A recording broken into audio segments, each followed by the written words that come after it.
disturbance at Acer Plaza? 10-4 dispatcher, verify address. It's Acer Plaza. Repeat, Acer Plaza.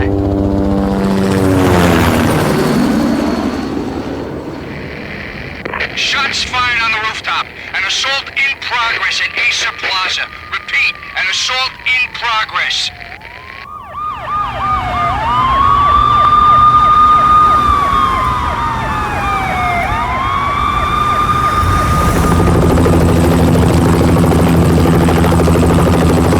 It's a war zone down here. 1085 dispatcher, need additional units. Additional units now.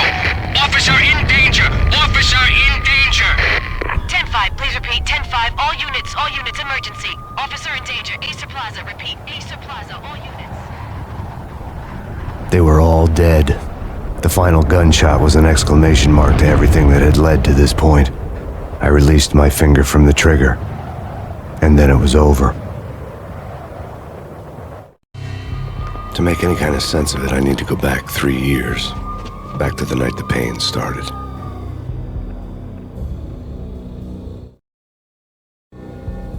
I was still on the force back then. NYPD, Manhattan, Midtown North Precinct, Hell's Kitchen. So when are you coming to work for me, Detective Payne? You'd make me work undercover in some hellhole. Sorry, Alex. Michelle and the baby come first. See? My last smoke. It's bad for the baby. That's you, Max. A regular Boy Scout. See, Alex. Still on for poker Thursday night, right? Like taking candy from a baby. Life was good. The sun setting on a sweet summer's day. The smell of freshly mowed lawns. The sounds of children playing. A house across the river on the Jersey side. Beautiful wife and a baby girl. The American dream come true. Honey, I'm home. But dreams have a nasty habit of going bad when you're not looking. The sun went down with practiced bravado. Twilight crawled across the sky, laden with foreboding.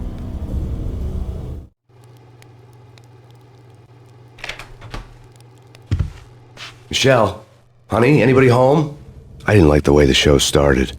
They'd give me the best seat in the house, front row center.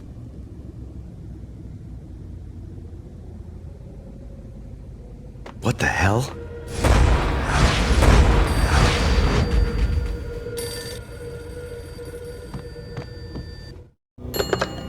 Listen, someone's broken into my house. Call 911.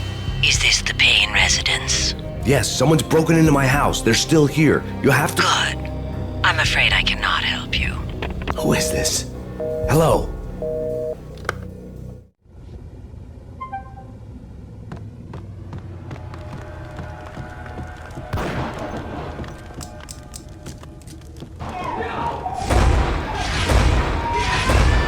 Michelle!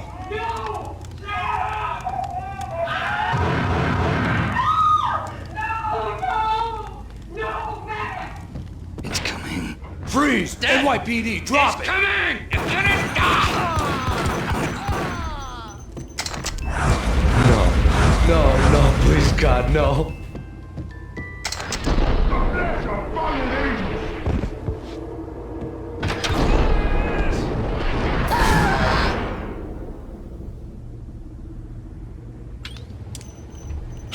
No, God, no, please, Michelle. Oh, baby.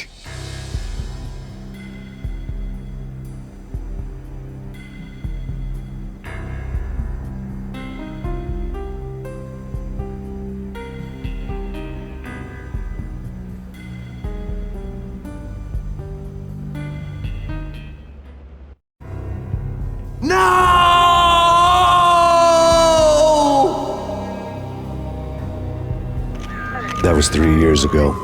Everything ripped apart in a New York minute. The killer junkies had been high on a previously unknown designer drug, Valkyr, V. After the funeral, I told Alex I'd be transferring to the DEA. It took us 3 long years to get a break in the Valkyr case.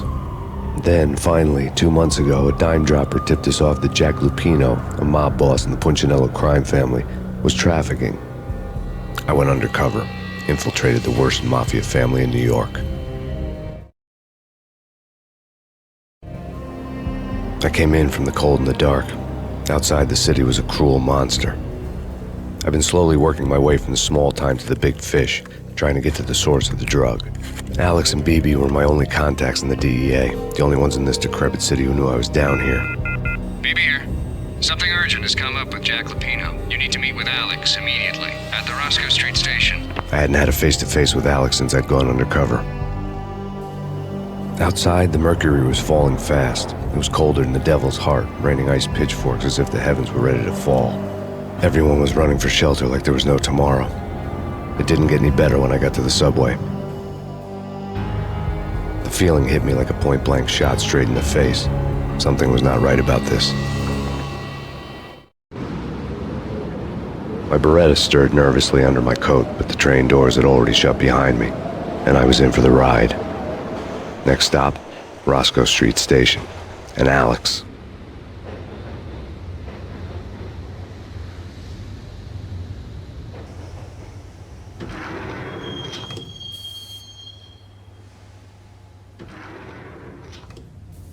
The station was drenched in gloom. Alex was a ghost, nowhere to be seen. I'd have to look for him.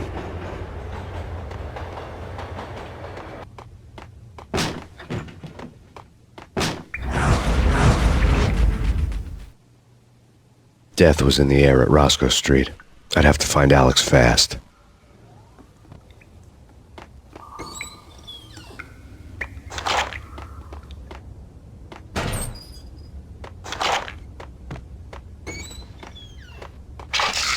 The pills would hold the pain back for a while. Wasn't Jake supposed to take care of this?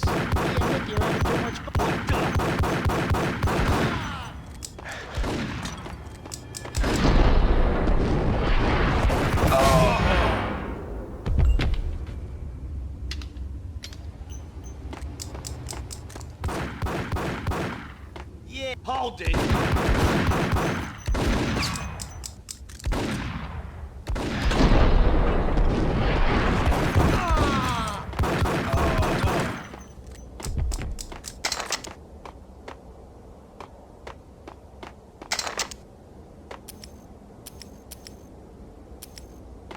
Yo, guys, hey, we're getting around.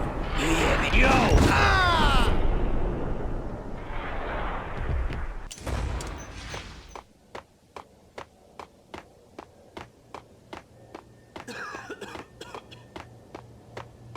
Yo!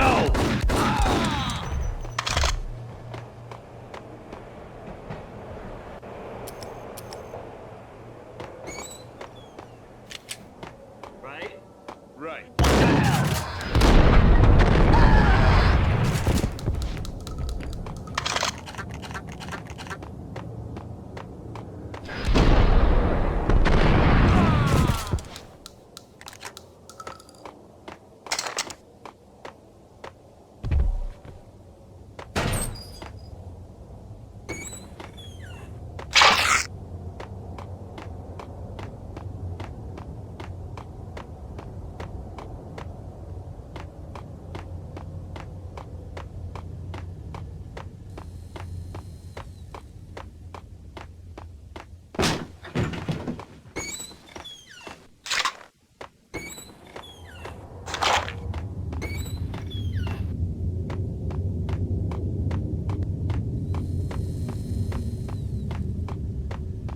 Kiss it goodbye.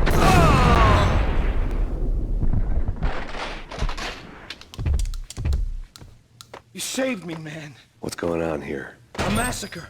These armed thugs just appeared from nowhere. We need to get help. I can make the call from the control room 1 floor up. Can you take me there? Sure, sounds good. Follow me.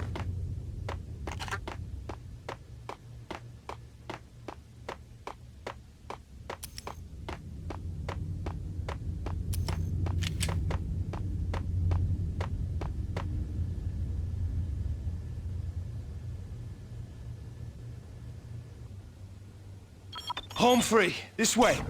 What the hell?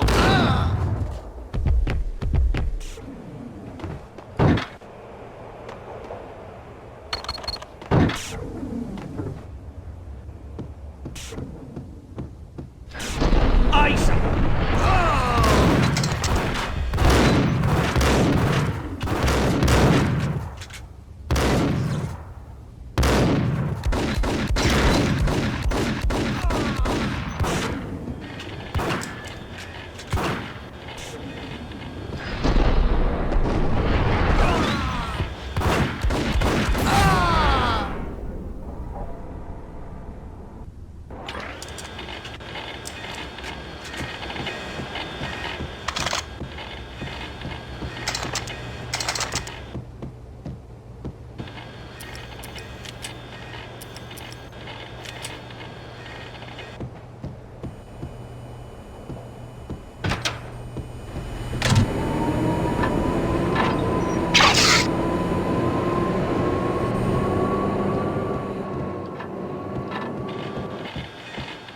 The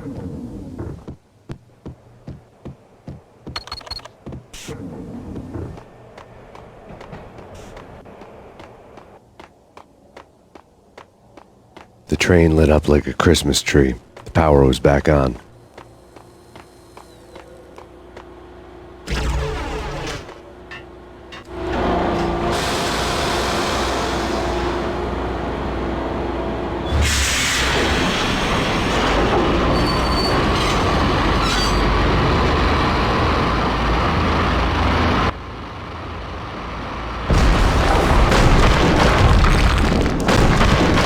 So much for being subtle.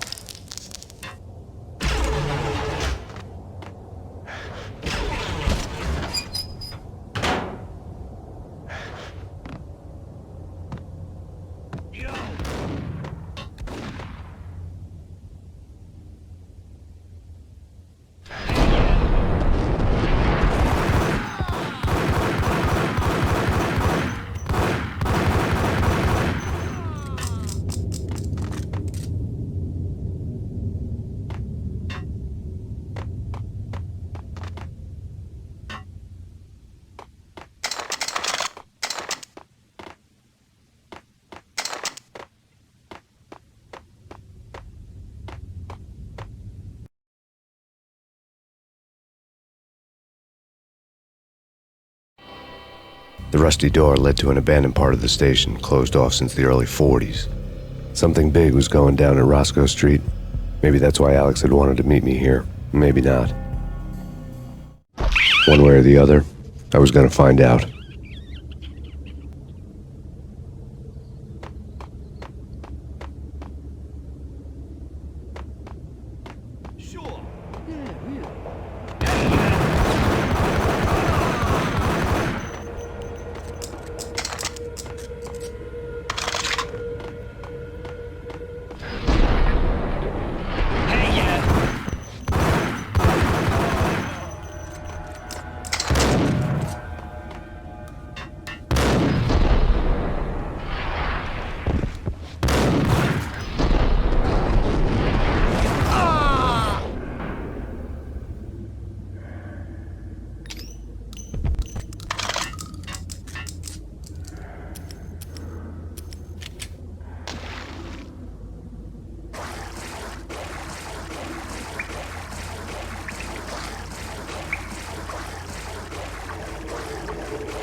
Give me the detonator. What are you talking? Gun him down!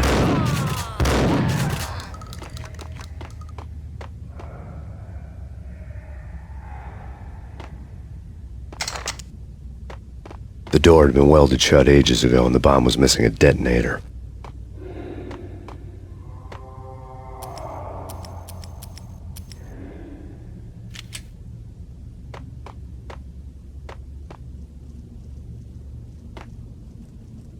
Hold it!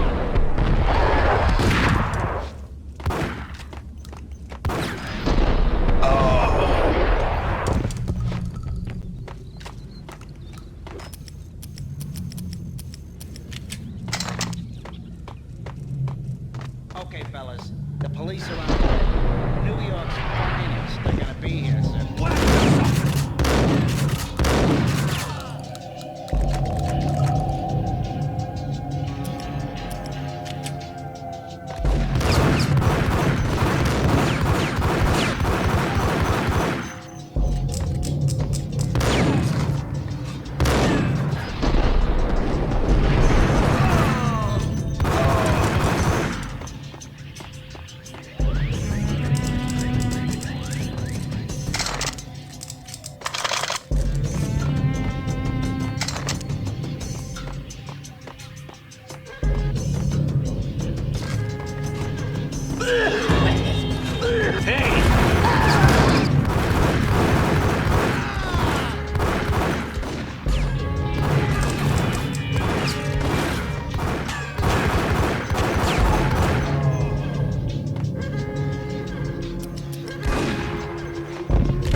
come to you now live from the crime scene. Who is this? Right back at you. This is Deputy Chief Jim Bravura from the NYPD. You are to cease your criminal activities and surrender immediately. Sure thing, Jim. Me and the boys have been talking and everyone's real sorry.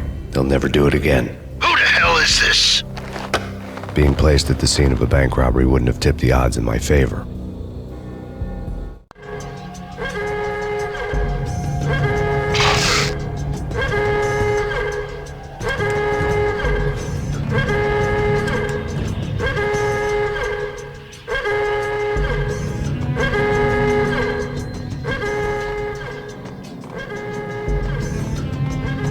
The bank robbers had left their tools on the table. Judging by the detonators, the crooks had bought enough explosives to send Lady Liberty into orbit.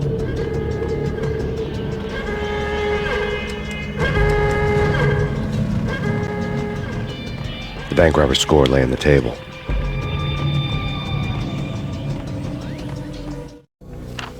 The bank robbers had been after Acer Corporation bonds.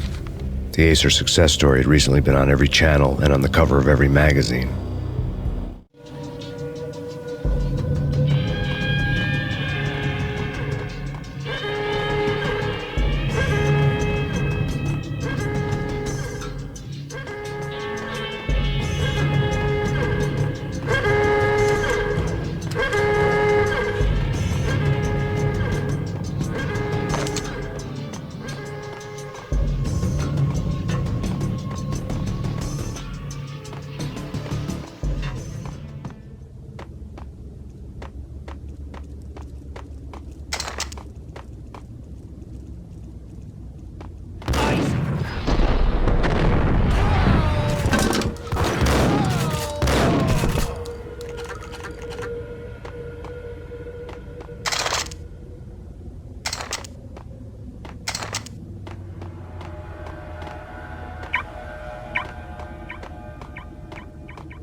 Hold it! Max! Jesus, you almost gave me a heart attack! I nearly shot you! Alex, am I glad to see you. What the hell's going on? There are more corpses here than at the city morgue! It's an armed robbery, a tunnel job straight to the Roscoe Bank vault through the old station wall. Is this why? This is Lupino's gig? This is Lupino's doing? Lupino's men? Really? You sure know how to pick a place? Can you get through? No, it's locked. We gotta get out of here. If it's Lupino, it's... Alex? Alex!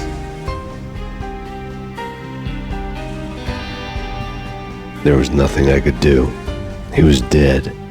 I could tell by the empty, accusing stare of his eyes.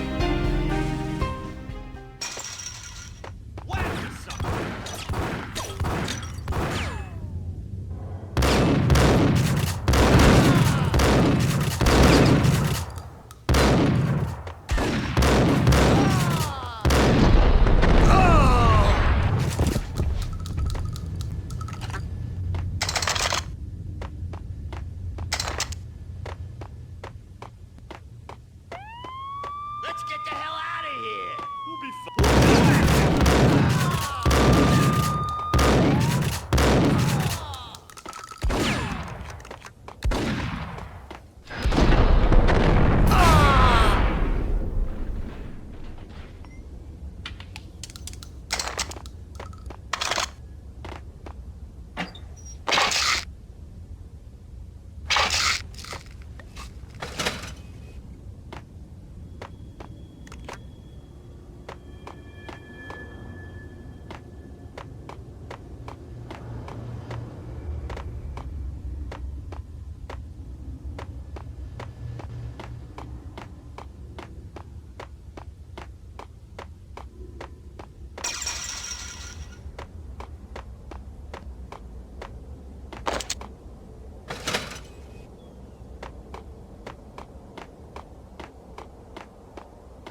Alex had kept me relatively sane for the past 3 years. Now I didn't know how I felt. Somehow he had stumbled upon something big and ended up stepping on Jack Lupino's toes. Lupino ran his racket of sex, drugs, and contract killings from a sleazy hotel in a slum block of tenements. The NYPD was closing in. I could hear the sirens. Their wail was a crescendo. Lupino thought he could get us by taking Alex out and leaving me to take the fall for it. All he had gotten was my attention. I went for the hotel first. It was a sad old thing with flickering lamps and faded colors, cheap mobster punks and tired-eyed prostitutes. I walked straight in, playing at Bogart, like I'd done 100 times before. The place was run by a couple of murdering mobsters with shark smiles. The Finito brothers. Ladies and gentlemen, it's the pain in the butt. Pain to the max. You're killing me. Did you make that up yourselves, or you get some wino downstairs to come up with it? Don't answer that. A rhetorical question. I got something for the boss. Lupino around? That kind of depends on who's asking. A friend or a junk squad plan. Don't answer. It's one of them, how do you put it, rhetorical questions. Lupino ain't here, but he said bye. Lupino wasn't in his cheap hotel. Instead, I ran into the Finito brothers. My cover had been blown. The door slammed shut behind me, and then I was dodging bullets like raindrops. Pain in the butt. Ha ha! Pain to the max. Junk squad pig. Fix it at Marble City for you.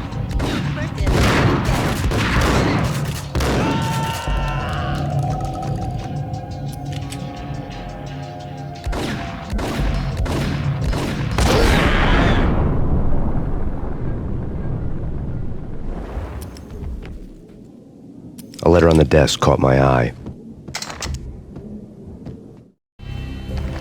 I had met Lupino only once. The gangster ran all his rackets through his right-hand man, Vinny Gagniti. Gagniti was a high-strung whiner on the verge of breaking apart, like an overamped Energizer bunny. He had the brains to run the business, but he lacked the balls, always falling short, taking his frustration out on underage addicts and call girls. The V deal goes down at your hotel. Jack's exact words, quote, "Vinny, you're in charge of this one," unquote. Rico Muerte's coming to see it through. Anything goes wrong and everybody's gonna get dead, goes double for you. Treat this guy real good. Anything he wants, you give him.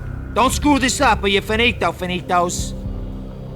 A V deal meant added security, locked doors, and lots of nervous thugs with itchy trigger fingers. I'd seen nothing coming in, but that didn't mean it hadn't been there.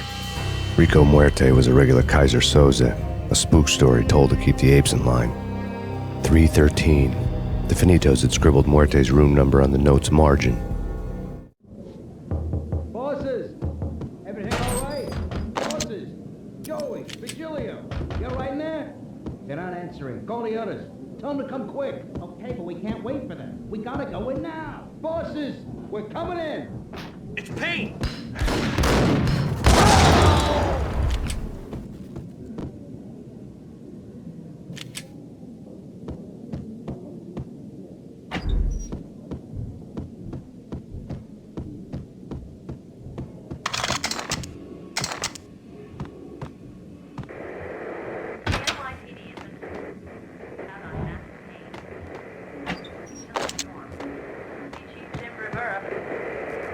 Whatever steps necessary. Here stated that Valkyr represents the NYPD is out on Max Payne.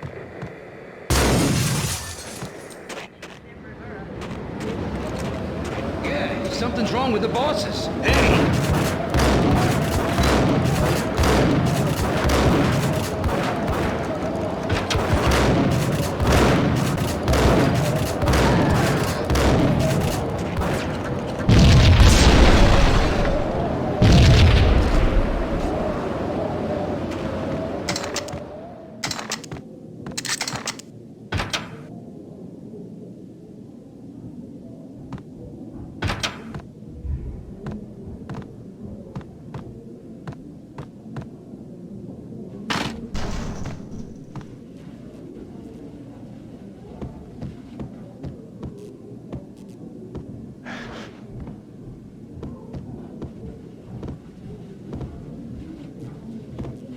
Hey, yeah. What the?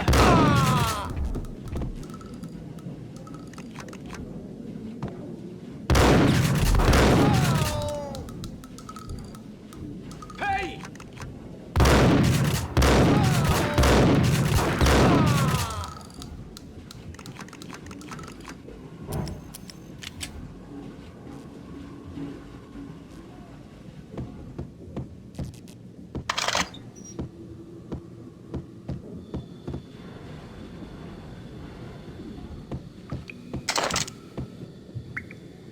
Previously on Lords and Ladies.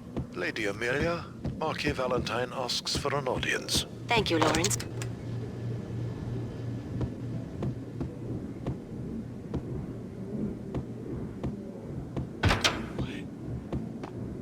V-head junkies could go off without a warning. I had to be careful.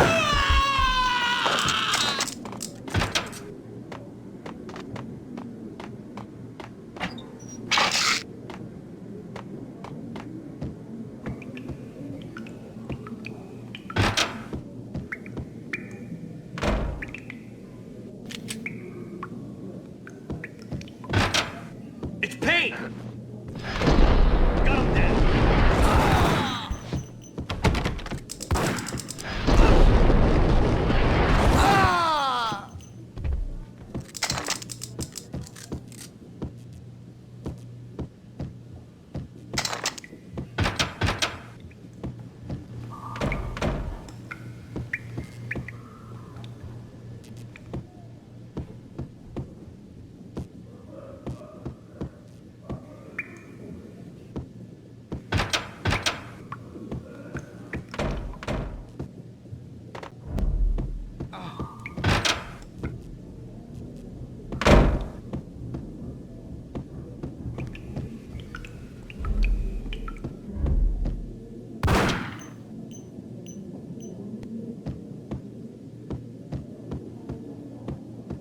Piece of crap! There!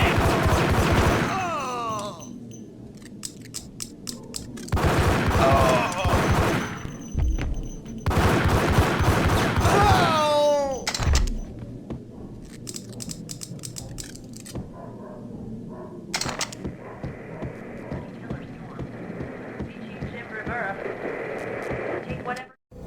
Tonight, the city's fight against the nightmare drug Valkyr took a turn for the worse, as DEA Special Agent Alex Balder was found brutally slain at the Roscoe Street subway station.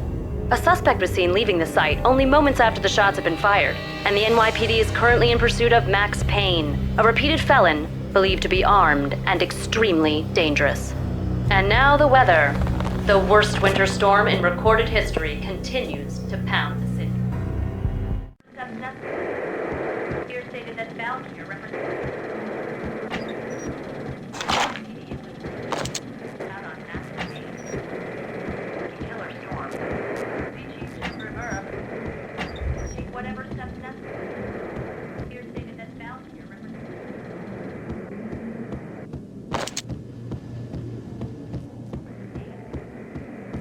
killer storm. Chief Rivera.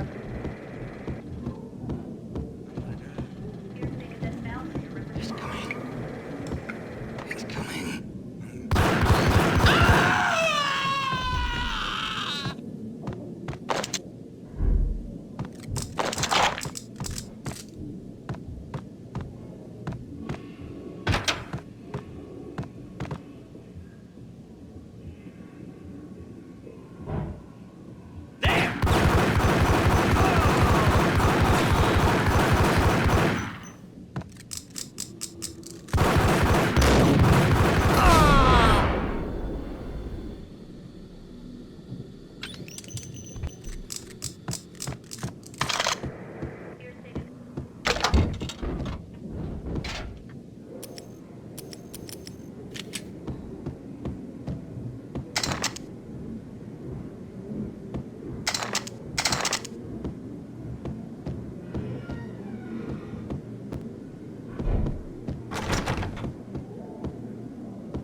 I'd found Muerte's room.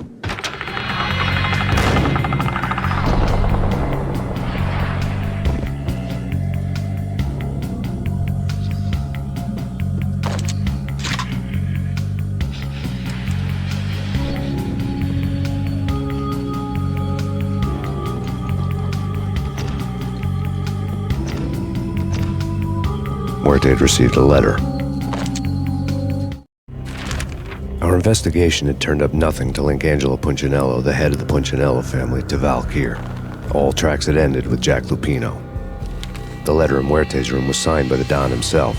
It was the first hint that the Kingpin knew what was brewing inside his syndicate. The trouble you got into after the Chicago screw-up. The Punchinello family bailed you out. You have been waiting for a chance to pay us back. One of our trusted boys has a monkey the size of King Kong on his back. We need your special skills for backup on a major deal. Collecting evidence had gotten old a few hundred bullets back. I was already so far past the point of no return, I couldn't even remember what it looked like when I had passed it.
I didn't want to know what had happened here.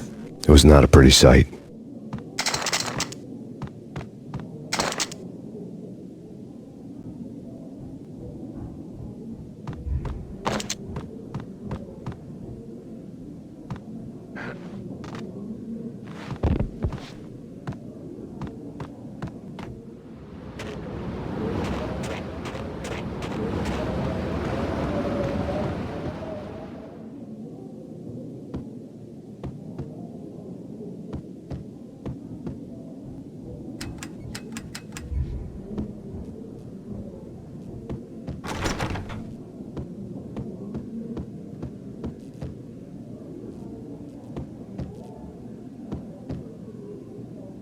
What was that? Whack him!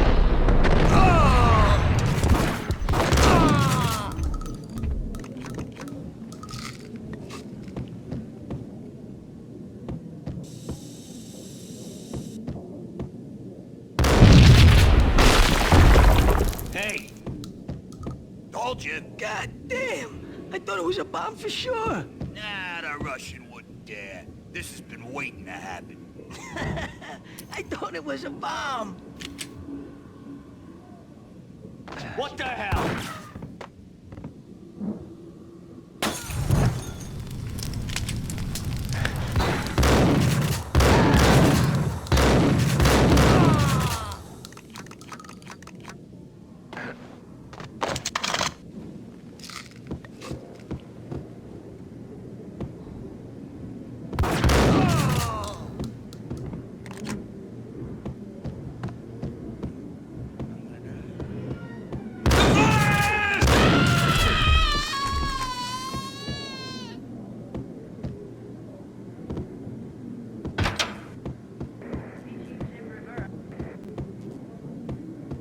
The hooker had left her diary on the table. The diary belonged to a hooker named Candy Dawn. The read would have made a vice cop blush. Had talks with the mystery hag over the phone again. Sent her the latest One-Eyed Alfred tape. As long as the hag keeps paying for the tapes, the old man could come every day for all I care. She had a nice sideline, making secret X-rated flicks of her clients and selling them to the highest bidder. It would get her killed if her V-fix for the day didn't do it first.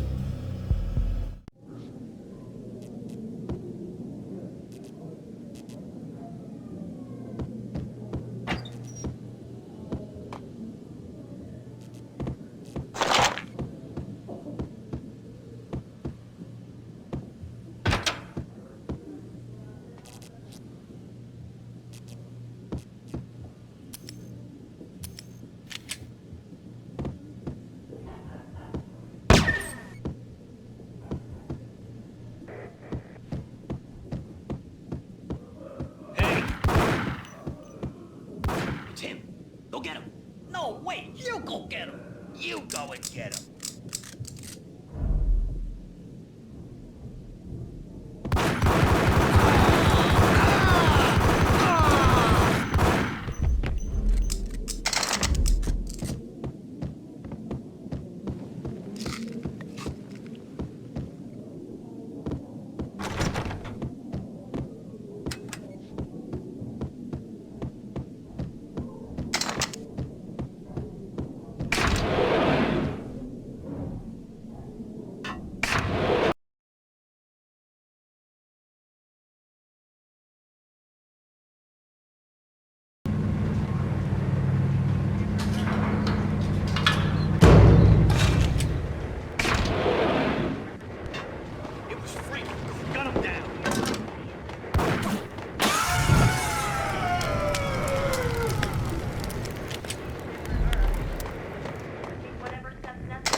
A winter storm warning is in effect in the whole tri-state area, as both freezing rain and heavy snowfall continue.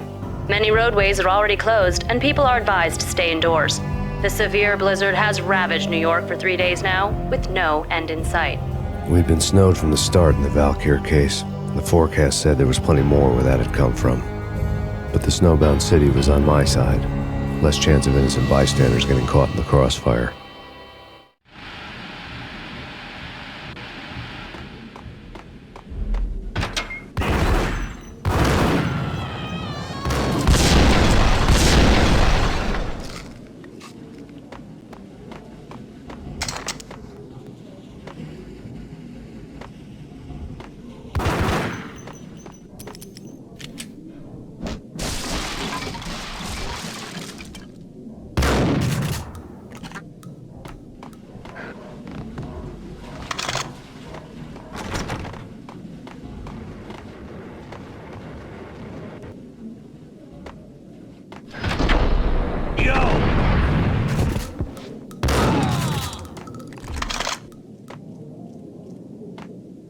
Exhibit number 1, a newspaper. A dead man tied to a chair lay on the boiler room floor. Captain Baseball Bat Boy has an unbeatable track record in superhero death matches. But a 6-pack of root beer gets me every time. The murder weapon was a baseball bat, now lying in a pool of drying blood next to a newspaper folded open on a Captain Baseball Bat Boy comic strip.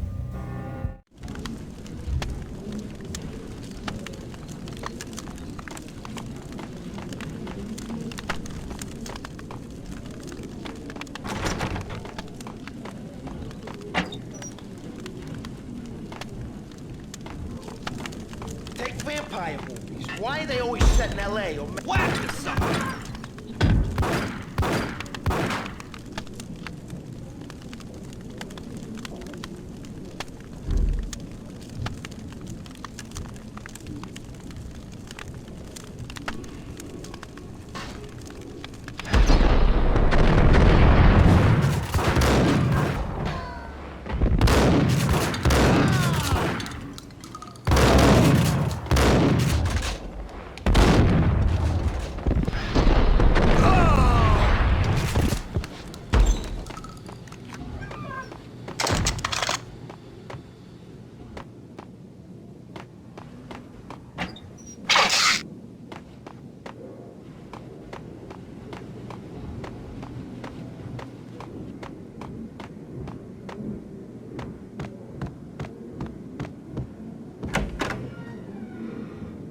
With the guns.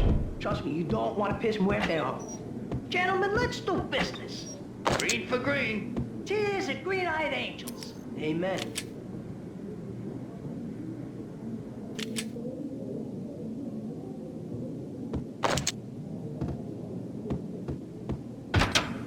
Whack!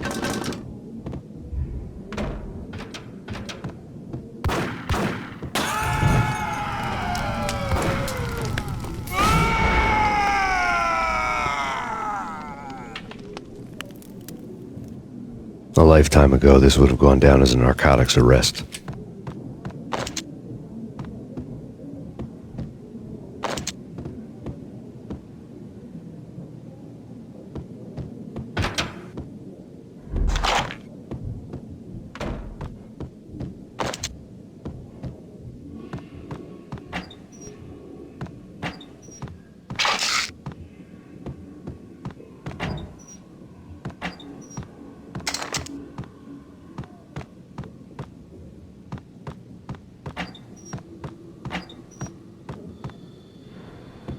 There was a key on the table.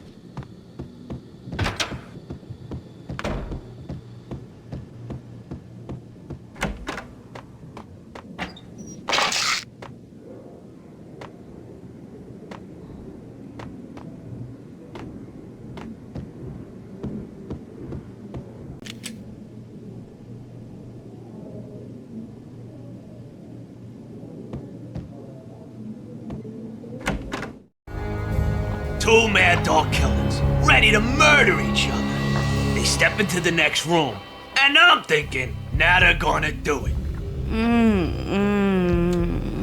But no.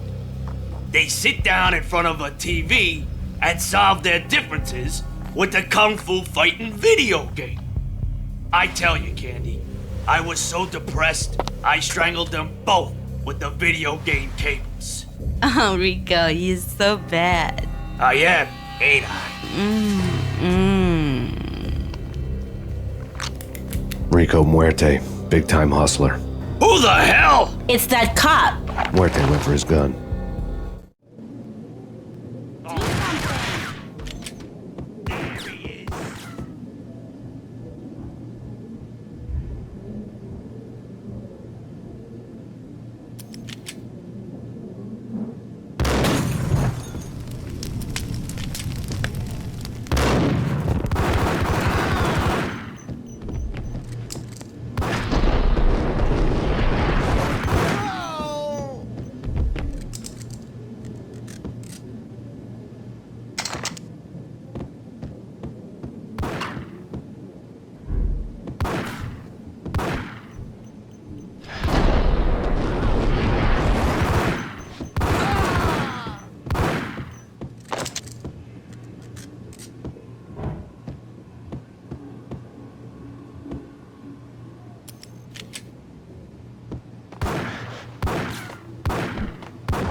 The antique switchboard was still in use.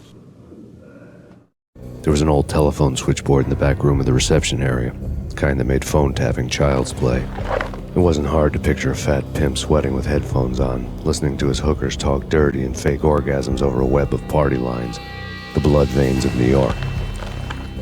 Right now there was a different set of moans and groans going on. Boss, Corneli, this is Max Payne. He came, started capping us. He killed him.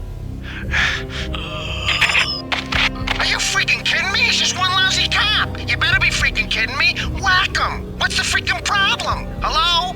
Answer me. Hello? The word was out. A deadly virus released into the city's corrupt circulatory system. Something wicked this way comes. Max Payne at large.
Turn around, walk away, blow town. That would have been the smart thing to do. Guess I wasn't that smart. Lupino's tenement buildings were a seedy hangout for all kinds of sleaze. A liquor store, a pawn shop, a laundromat full of mobster bookies and loan sharks. The list went on. The how and why of it was a mystery to me, but they knew I was a cop. They knew I was coming, and they were going to get real trigger happy about it. I got to see Lupino's hangout all lit up. A bomb went off, turning snow into liquid gold. A pillar of fire lifted the remains of a car straight up into the air. The flames were highlighted on the hood of a black Mercedes-Benz as it coasted down the street real slow, as if the driver didn't have a worry in the world. I got a good look at the man riding shotgun. It was Vladimir, the head of the local Russian mob, the fly in Don Punchinello's soup. The ringing in my ears was the sound of a mob war being waged.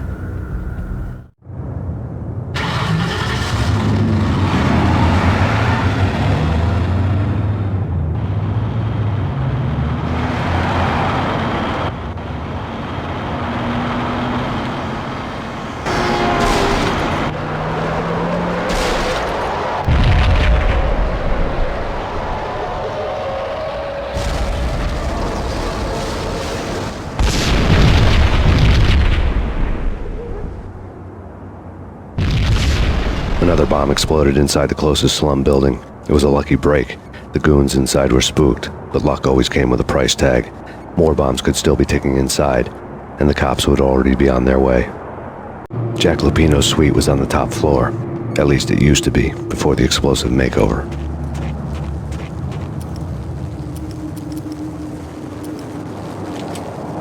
I don't know, man.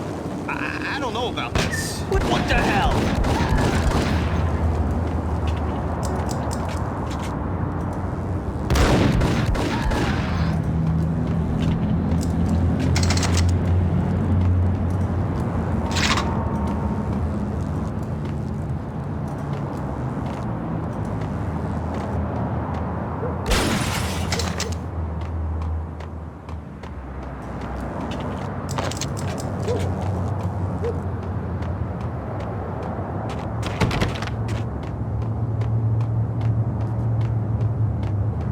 The headlines were a depressing read.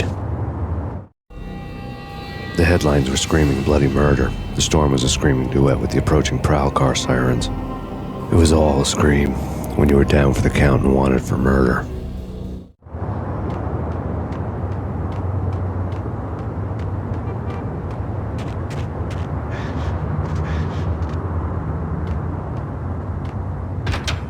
What the hell?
The whole building was rigged with explosives.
A beaten-up phone in the entrance hall was ringing. It could have been just a junkie in need of a fix, but it turned out to be something more sinister than that. Am I speaking to Mr. Payne? Who wants to know? My name is Alfred Woden. You must hurry. The police are on their way. Tell me something I don't know. They know you're there. How? And what's it to you? I will contact you again. The cops arrived, sirens singing in the off-key harmony of a manic-depressive choir. I had a few minutes while the SWAT team would go through their usual routine. By the time they busted in, I needed to be long gone. Max Payne, this is Deputy Chief Jim Bravura from the NYPD. Drop your weapons and come out with your hands above your head. You're asking for it. Take it easy.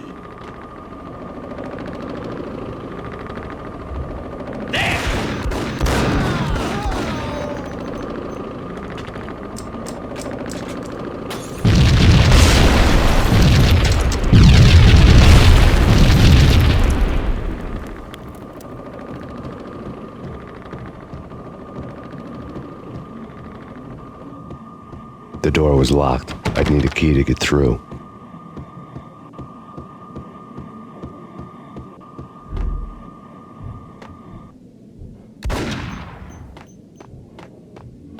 Someone had left a letter on the counter. Suddenly it all made sense. The bombs, the Russian mob boss making an appearance in person. Gognitti was his usual self, all talk and no walk. After our hit, the Russian has only a couple of guns left and they can be bought. There's no freaking way he has the guts to try anything after that. As it turned out, the Russian had plenty of guts. One thing you could count on, you push a man too far and sooner or later he'd start pushing back. There was a key on the shelf.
bombs that destroyed all the stairs up to Lupino's office.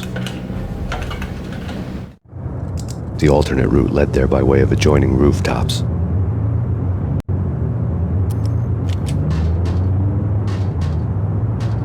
It's never been this cold.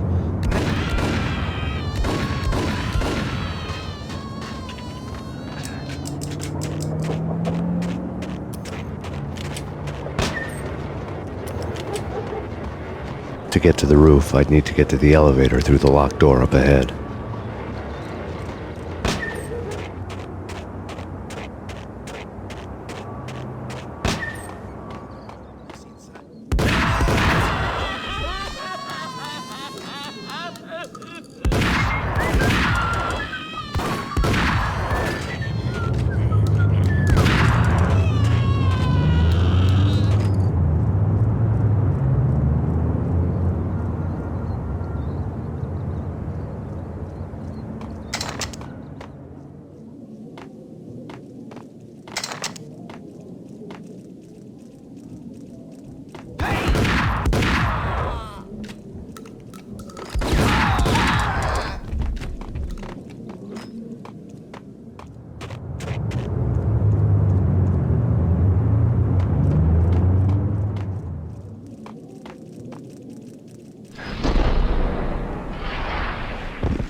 No, don't shoot. You know the clowns at the laundry? Me? No. You're no good to me then. What? No, the laundry, yeah. I know him, yeah. Get me in there. Okay.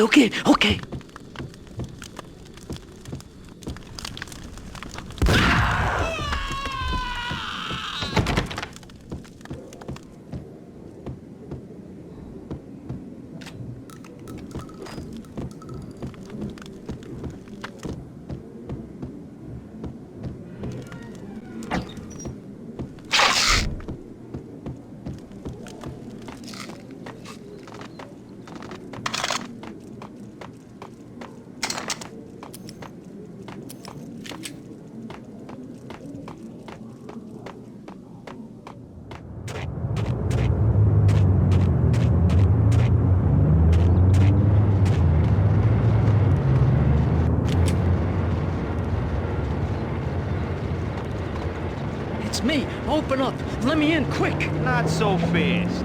The password. John Woo. Come on. Okay, John Woo. All right. Come right in. It's a trap!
New York City is in crisis tonight, with reports of Valkyr-related gang war in the streets of the Bronx. Apparently, Max Payne, wanted for questioning in connection with the slaying of a DEA special agent earlier tonight, is waging a one-man war against his former partners in crime.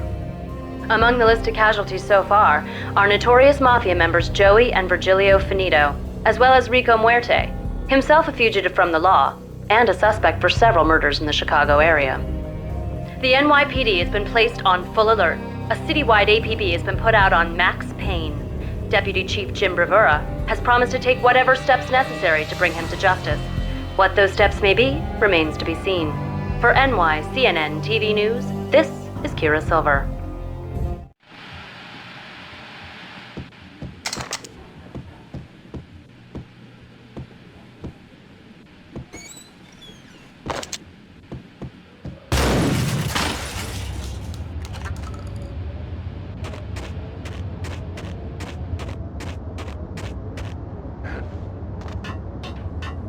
This week on Address Unknown.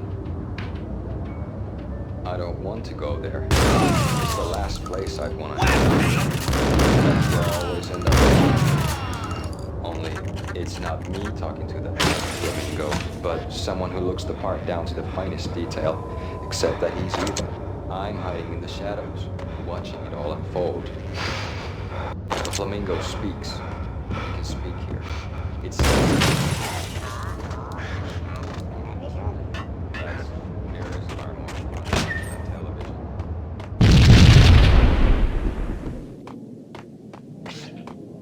Red, blue, or green? It's always...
Vinny Gognitti, just the man I've been killing to see. Payne? Freaking fed! I knew from day one there was something screwy about you. What do you think you're doing? You're a freaking cop. You ain't got squad on us. You can't just come in here waving your piece like it meant something. Yeah! Oh my God! Oh God, you shot me! Ah! You're dead, Payne! What the hell are you waiting for, you apes? Kill him! Kill him! With pleasure, boss. Gognitti bailed. I made like Chow Yun Fat.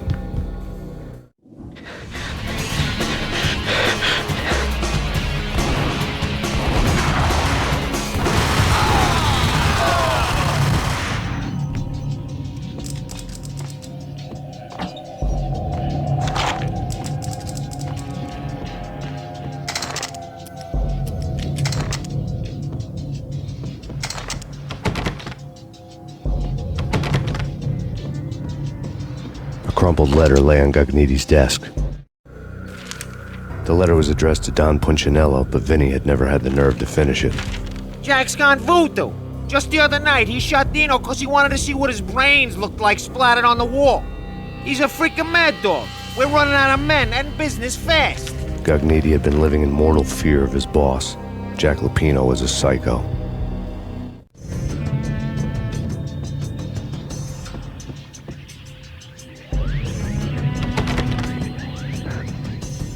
Vinny Gognitti was running scared. He could run, but with a bullet in his stomach like a broken bottle of Tabasco, he was quickly running out of time. He knew where his boss was, and I wanted to square things up with Jack Lupino. Gognitti would be moving fast. I don't know about angels, but it's fear that gives men wings.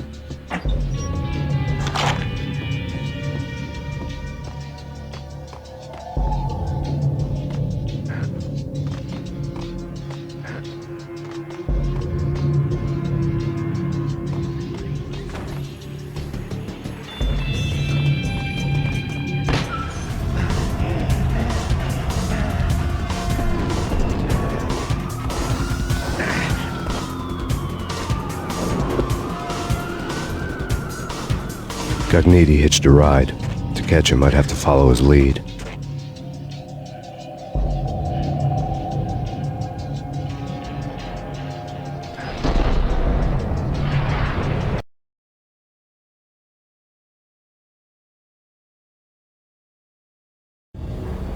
This was my second train ride of the night. The way it started didn't promise anything better than the last one.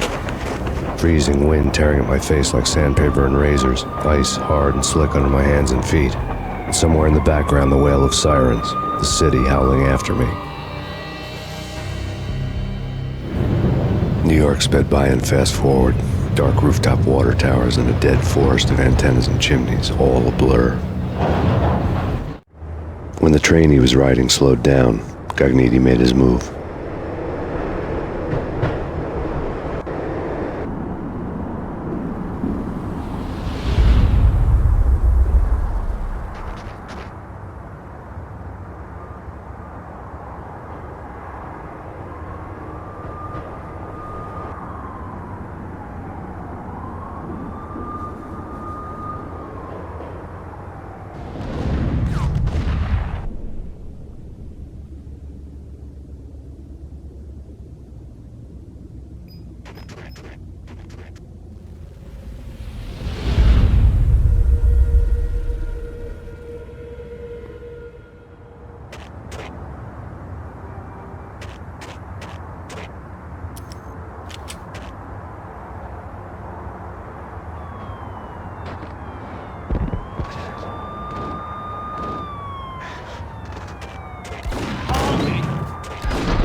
It's Payne! He's coming down the stairs! Shoot the bastard! Okay, boss, you got it. No problem. Hey!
Payne has nowhere left to go. We are very close to capturing him. You'll get a full statement then.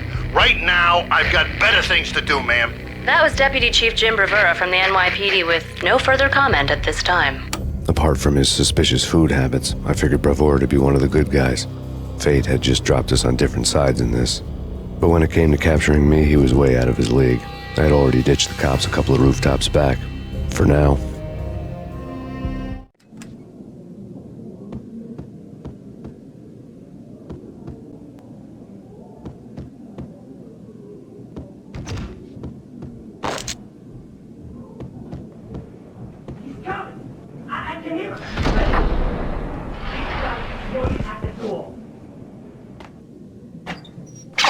Okay, this is it.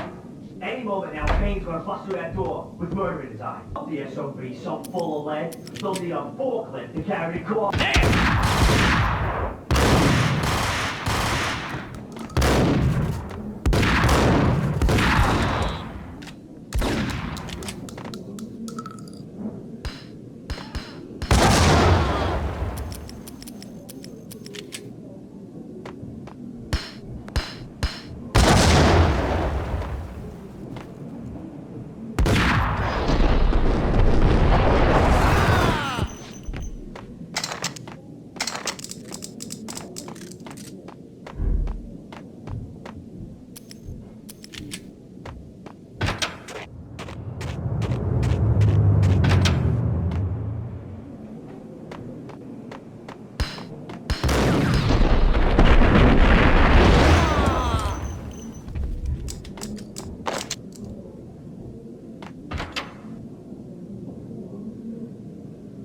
Open, goddammit!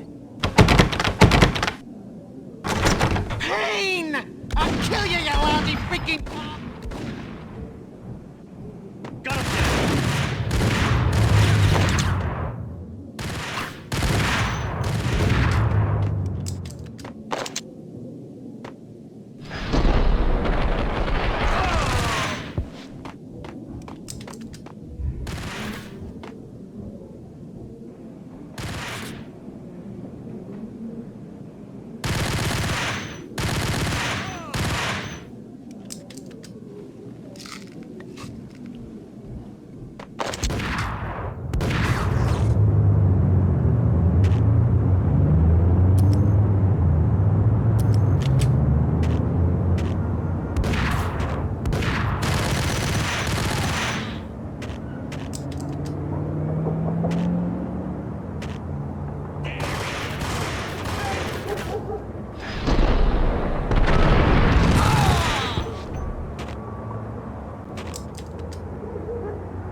Gagniti ran out of steam in a dead-end alley with steam boiling out of the sewer grates like all the fires of hell were burning high beneath us.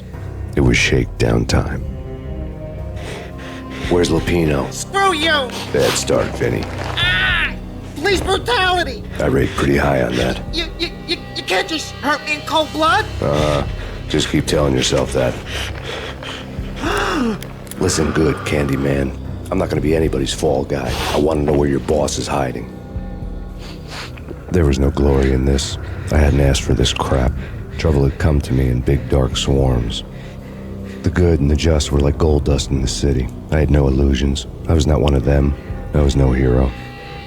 Just me and the gun and the crook. My options had decreased to a singular course.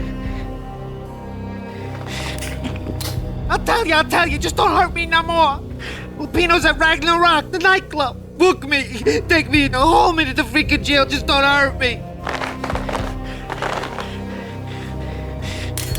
Your rights will be ready at your funeral.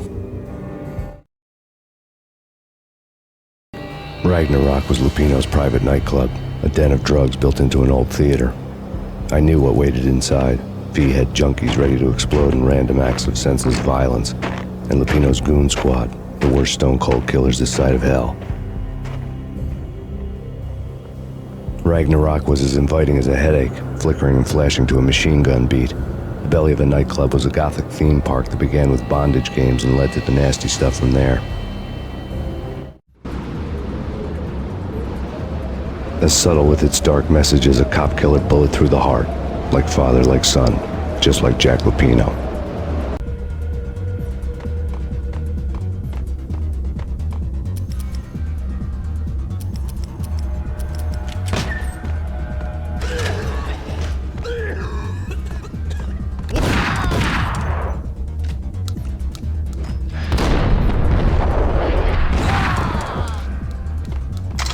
The book had never been a best. Given the setting, I was surprised to find that somebody had been passing time reading. The paperback was entitled, The Age of Murder and Storm. The blurb on the back mentioned Norse mythos and Ragnarok, the end of a Viking world with a terrible winter that covered the earth in ice, when vile crimes were rampant and all humanity lost. I could see how somebody impressionable might get it into their head that we were at the end of time. I was also beginning to see what the nightclub and its owner were all about. Cellar.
Books on the occult. The room was stacked with light reading, such as Necronomicon, Witchcraft, and Paradise Lost. Old exotic titles like Malleus Maleficarum and De Umbrarum Reini Novum Portus. Books with pentagrams on their covers, all dealing with the occult and the infernal, lying between stacks of horror videos and a couple of Ouija boards. The only thing I could take seriously was the thought of Lupino taking it seriously. He had been spending a lot of time getting intimate with the guy downstairs. It had been piled on the table.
The backstage area led to Lupino's inner sanctum.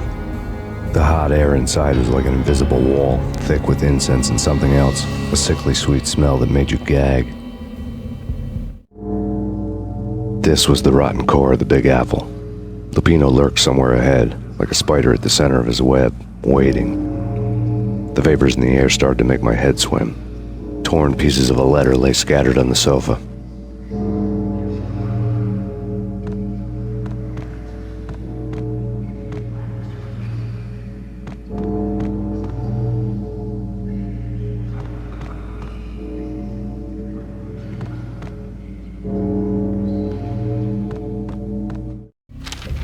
Punchinello had threatened Lupino in writing. The note had been torn to pieces, bloody fingerprints all over them.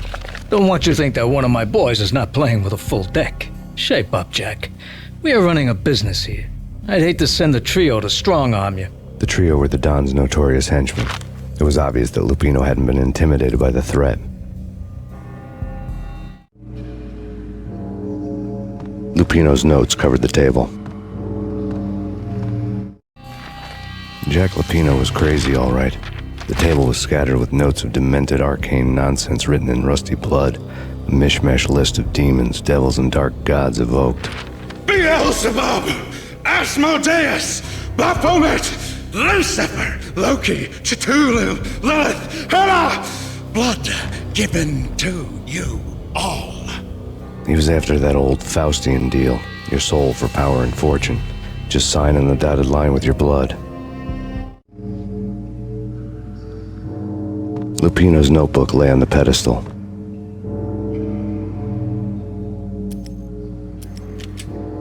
The flesh of fallen angels! Come to me all! Astaroth, Beelzebub, Asmodeus, Baphomet, Lucifer, Loki, Satan, Cthulhu, Lilith, Hela! Blood to you all! Secrets living under the skin of reality. I've seen it. The corruption of flesh. I'm the wolf, yeah! I am the wolf! It's close. It's coming. You have come. A witness to the end of time. It's now! I will rise to her side! I don't need the words! I'm beyond the words! Hey,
I had known there'd have to be a catch in it somewhere, and this one was the Empire State Building of catches. Lupino was pumped up and dying to go 15 rounds with a mutant alligator. And then he started this spooky monkey talk, straight from a bad dream. Mine. I have tasted the flesh of fallen angels. I've tasted the devil's green blood. It runs in my veins. I've seen beyond a world of skin, the architecture of blood and bow and arrow. Death is coming! She is coming, and hell follows with her. This is the twilight winter. I am ready to be her son. Her time is now, and all who stand in her way must die!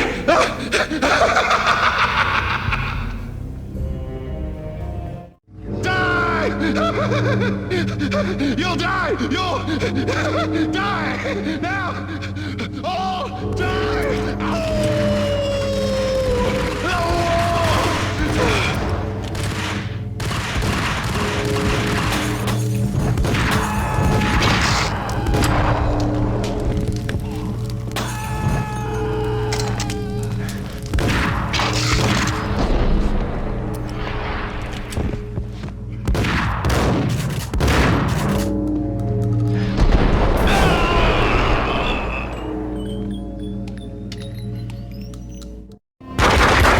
Pino finally went down.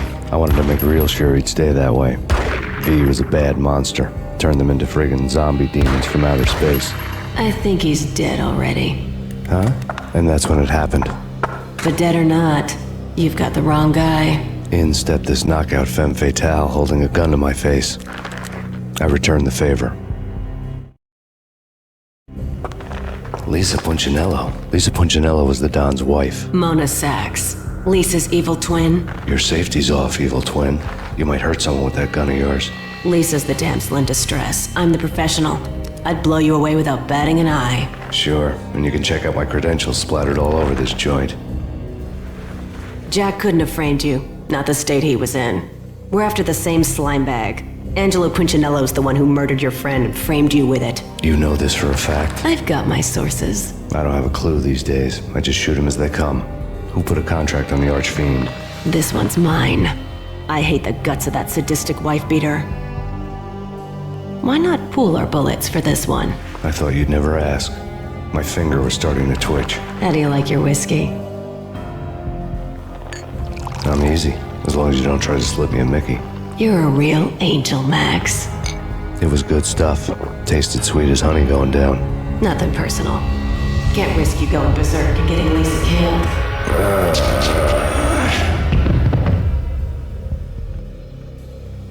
The nightmare was always the same. Violent shapes moving in darkness, old and ugly. The killer's mad laughter was a riddle filled with wicked innuendo.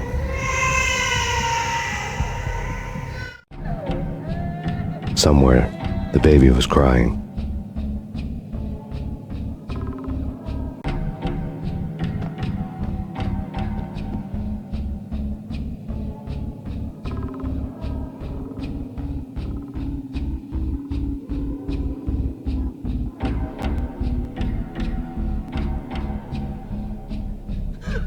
Max, no, please, Max. Why? I didn't mean to. I'm sorry.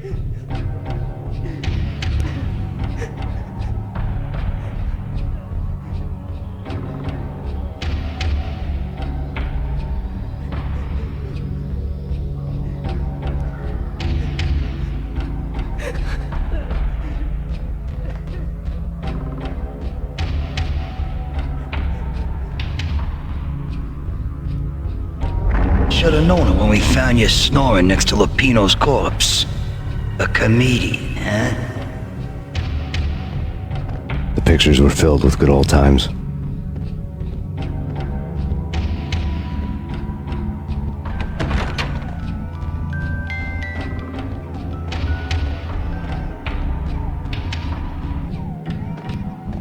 I really love to watch cartoons. Captain Baseball Bat Boy's my favorite.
No, please, God, no.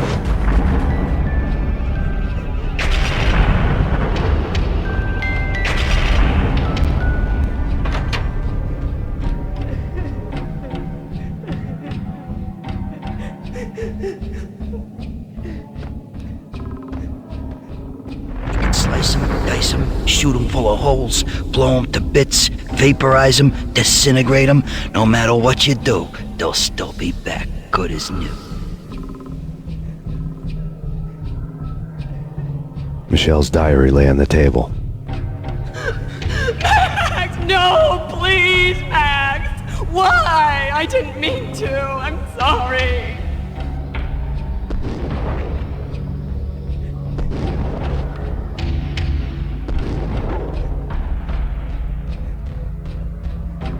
Murderer! You killed her! Nothing like that ever happens in the real world.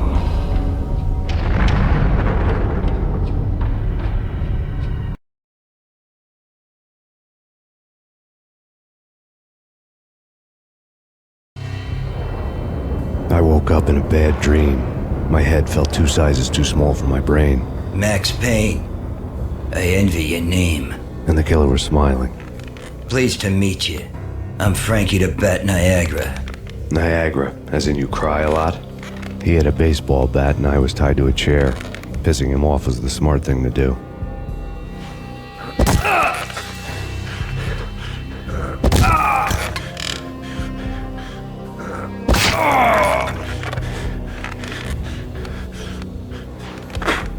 Nothing wrong with a little laugh now and then. Take me, for example. I love to watch cartoons. Cartoon violence is a fascinating thing. Let's take a break. I need to take a leak and maybe grab a cold one at the bar. Don't worry. I'll be back to finish this off. And then, it's checkout time. You play, you pay, you bastard.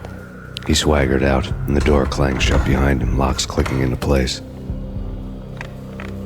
Everyone makes mistakes. Mine hadn't been to crack jokes about the goon with the bat. He'd have cracked my skull regardless. It hadn't even been to trust a girl with a gun. I had blindly gone after the first bad guy on my hit list when I should have been aiming further up the ladder, at the head of the Punchinello family. I couldn't bring myself to be pissed at Mona. Guess I had a soft spot for a pretty face.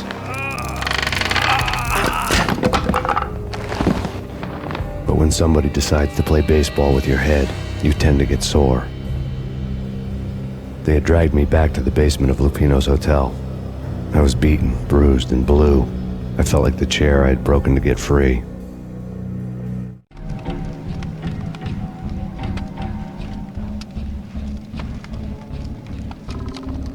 All I had was Niagara's bat, sticky with my own blood.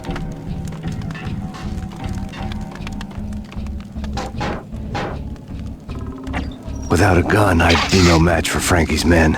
I'd have to play hide and seek with them. It's Frankie's turn. Hey, yeah!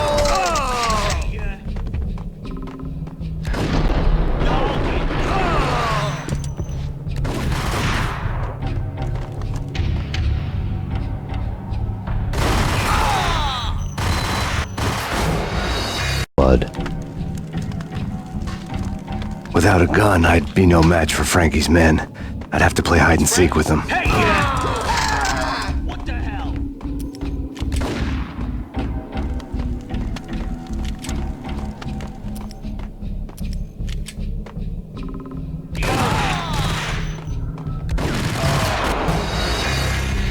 Blood. Without a gun, I'd be no match for Frankie's men. I'd have to play hide and seek with them.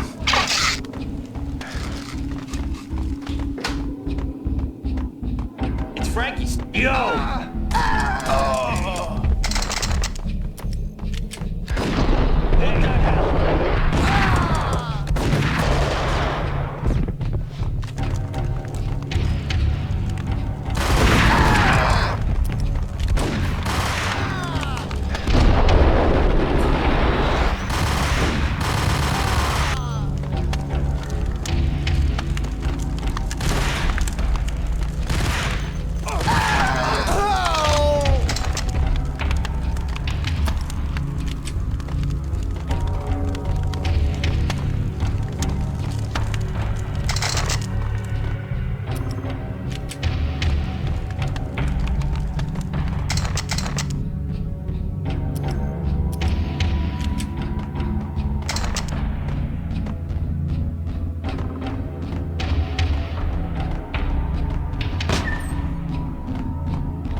Another newspaper caption for a murder scene. Frankie had left his calling card, a Captain Baseball bat boy strip, next to a sewer passage filled with bodies. You'd better not mess with Captain Baseball Bat Boy.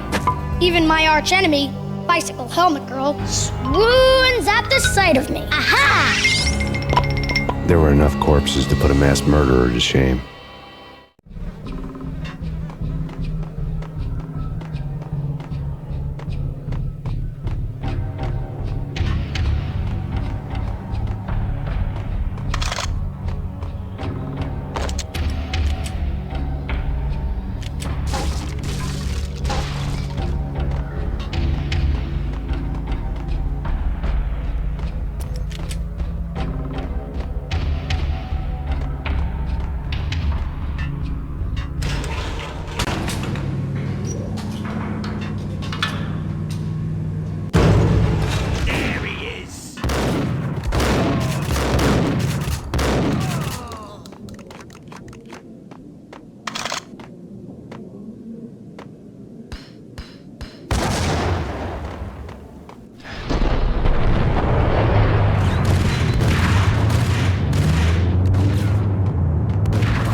Things were fast going from bad to worse. The men in blue had come and gone. They had decorated the place with chalk outlines and tied it together with yellow tape. The cops who had stayed behind were dead. Frankie, his boys, and I had the place all for ourselves.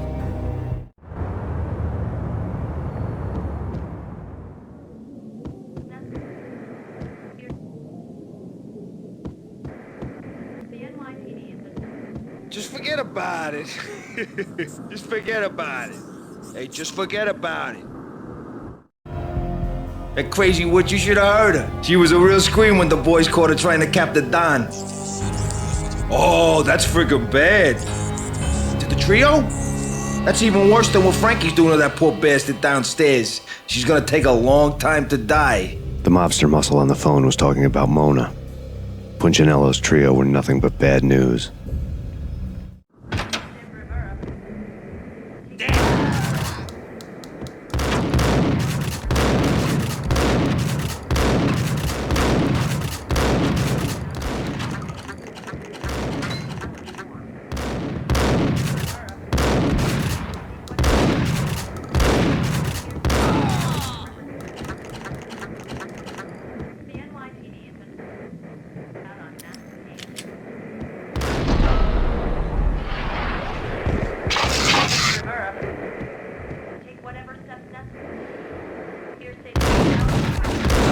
More evidence that Punchinello didn't like me much.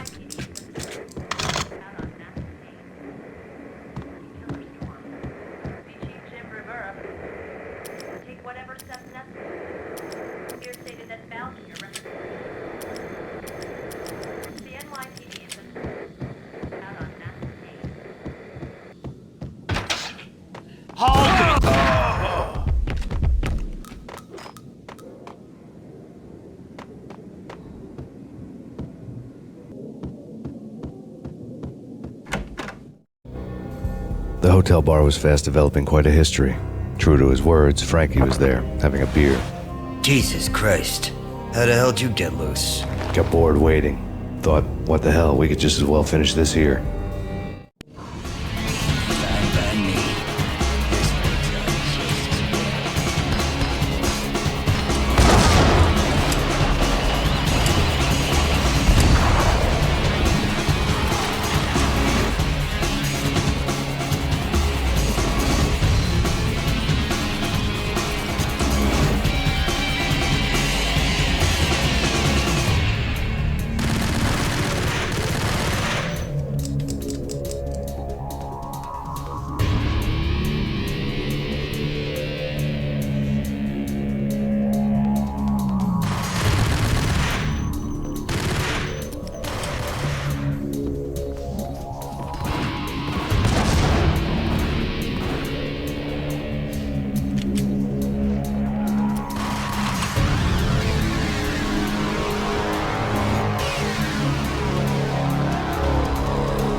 Thank you. You've been a lovely audience.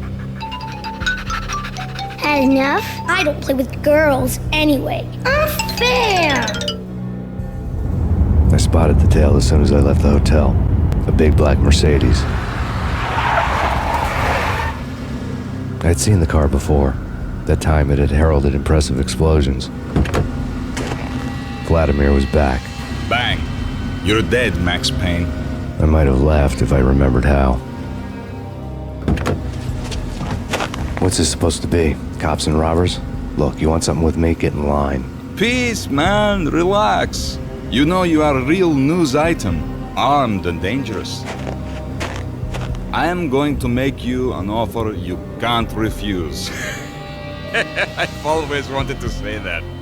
It's a bum rap. I've been framed. That's a moot point. Whatever you did or did not do, I'm sure you had good reason for doing it. Want to hear me out? I'm listening.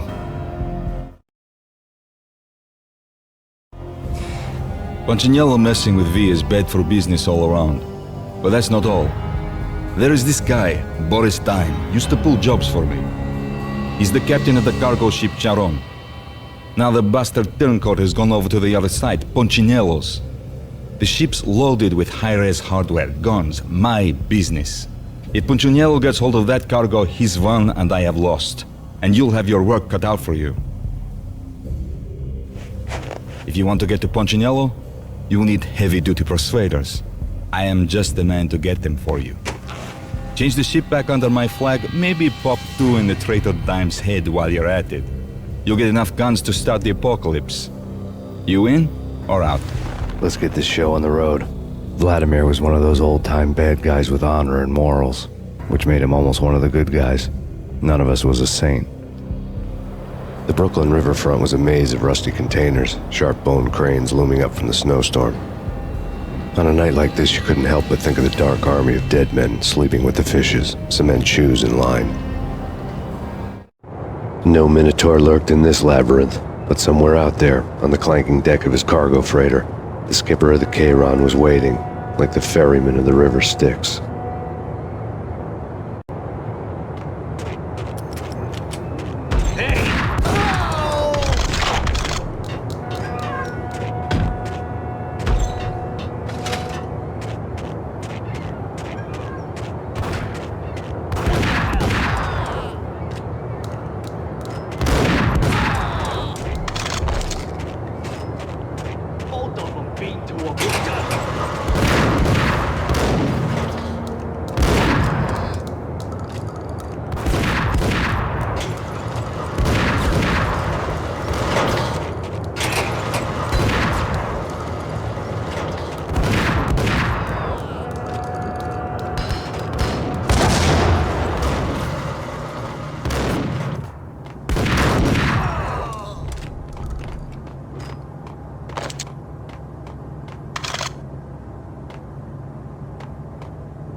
I doubted the letter was a receipt.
Rico Muerte had come to town to do more than just sort out family troubles. Exhibits number 1, 2, and 3. A briefcase of money, a sniper rifle, and an envelope with one word neatly printed on a folded piece of expensive paper. Mayor. It didn't sound like a mafia contract at all. It was too cold and too to the point.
rusted crept over the sides of the cargo steamer a long time ago.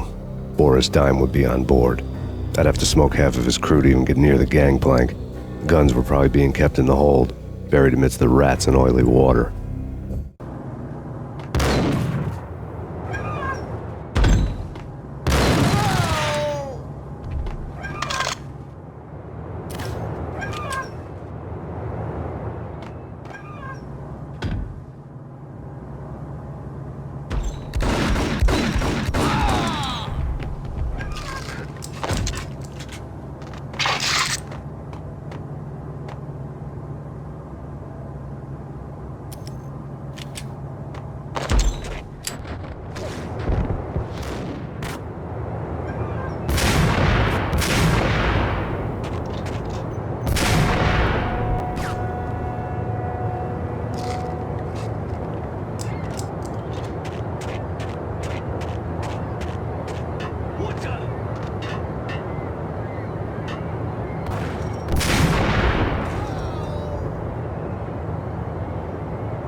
Angie, tell me, how much did Dime cost you?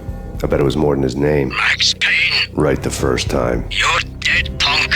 You sure you're not confusing me with Boris here? But you are right, of course.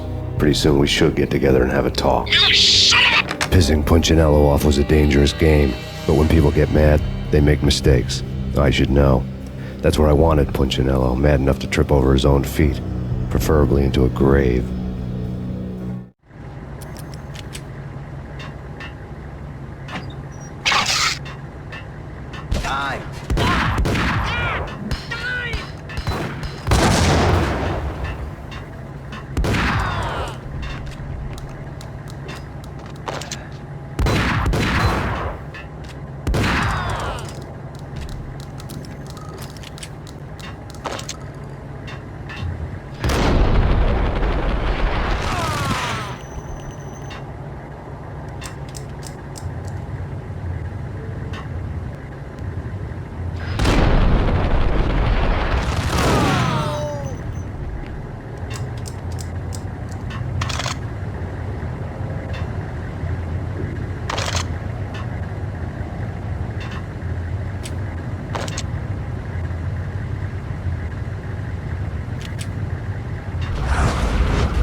Anybody who says different is calling me a liar.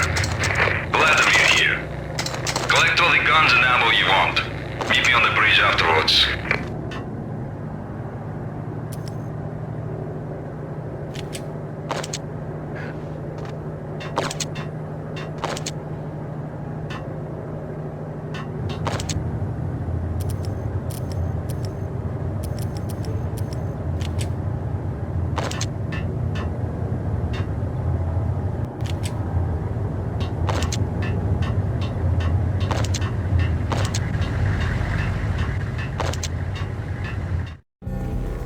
Did you get everything you need? Check. I owe you. Anything you need. This is my solo. When I'm through, Punchinello won't be anybody's problem anymore. Clear as vodka. But anytime you get between a rock and a hard place, just whistle.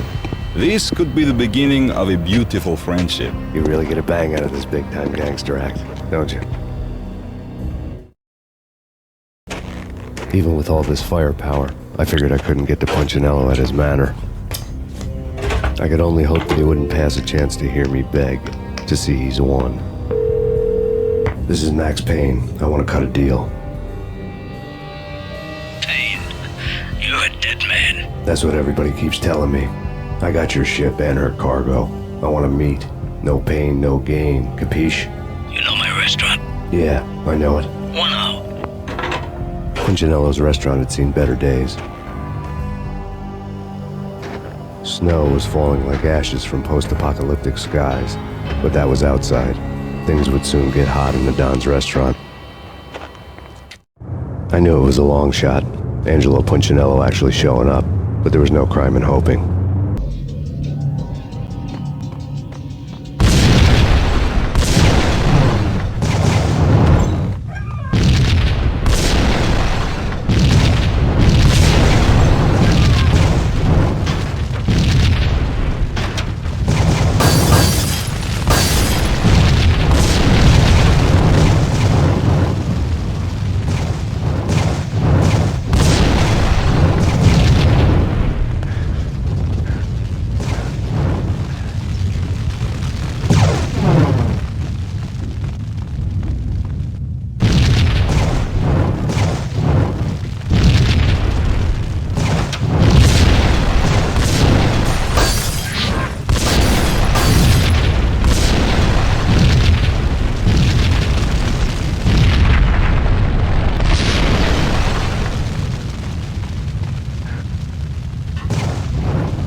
Punchinello was burning to get me.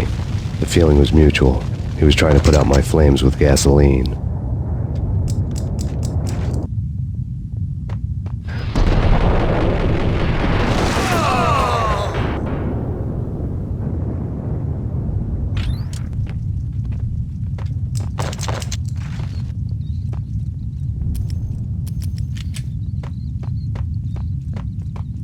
The mobsters have been guarding a real treasure. The way out of this disco inferno.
Vlad had seen my smoke signals. The Mercedes was revving to go, almost drowning out the banshee wail of the sirens. You coming? We'll drop you off at the Punchinello Manor. Sounds good to me. When this is over, look me up. I could use a professional like you. I'll keep that in mind. The night groaned with cold. The garden lights flickered nervously. In their light, the falling snow was dead white before the darkness ate it up. I had heard the stories. The trio were mad dogs. They'd have hung the heads of their enemies over the manor gates if the capo had only let them. Punchinello wanted pain. He'd see the pain. The trick in my situation was that there was no trick, no matter what the movies tell you. No rules, no secret mantra, no roadmap. It wasn't about how smart or how good you were. It was chaos and luck, and anyone who thought different was a fool. All you could do was to hang on madly, as long and as hard as you could. Someone had graciously left the back door open for me and killed the guards. My money was on Mona. I knew the trio would be standing between me and Punchinello. I had read their rap sheets, thick as phone books. No one would be walking out of here alive. The numbing cold of the broken night had followed me in.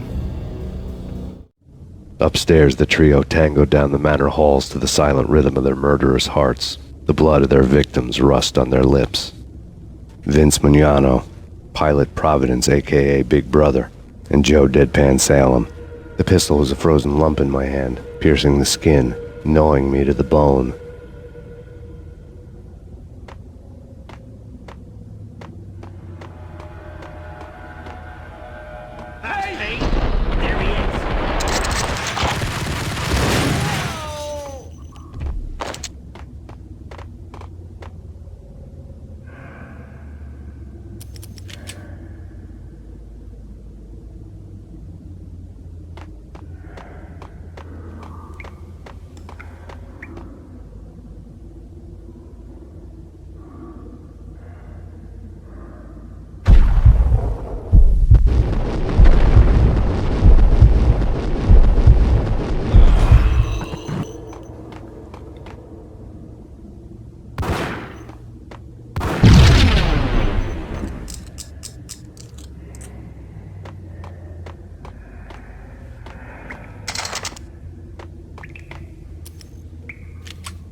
No one's going anyplace. Too late for that. He walks in, we waste him. Then he...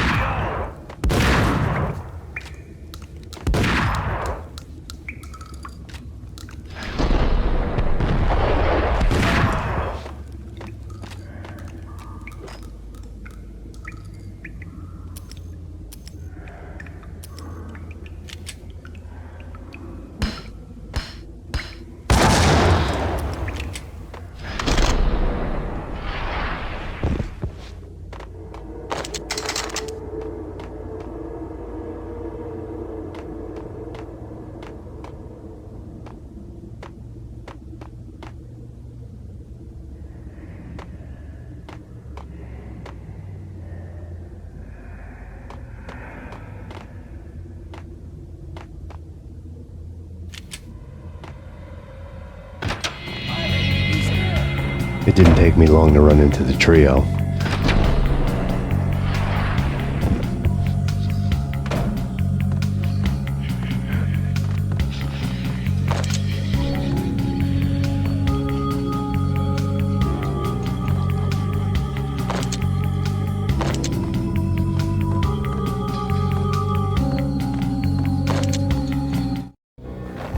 The word on Lisa Punchinello was that she was a bit of a witch. The tarot cards on the kitchen table fit the picture. They weren't my kind of cards, but I was willing to take a crack at the hand Mrs. Punchinello had dealt. The first card was the tower. Maybe that was supposed to be the manor. It got easy after that. The devil was the master of the house, and death was me, coming for him.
want him dead.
Stopping him!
It was too late for her.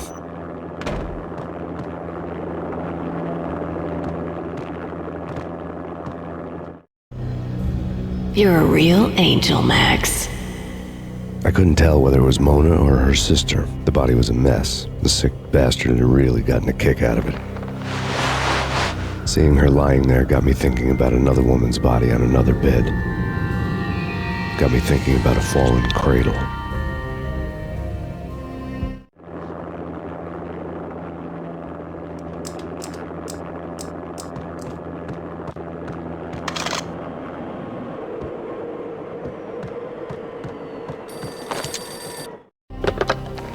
Max Payne. Talk to me.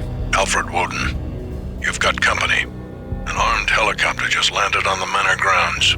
You must hurry. The more the merrier. End of the road, Payne. Vince Mugnano.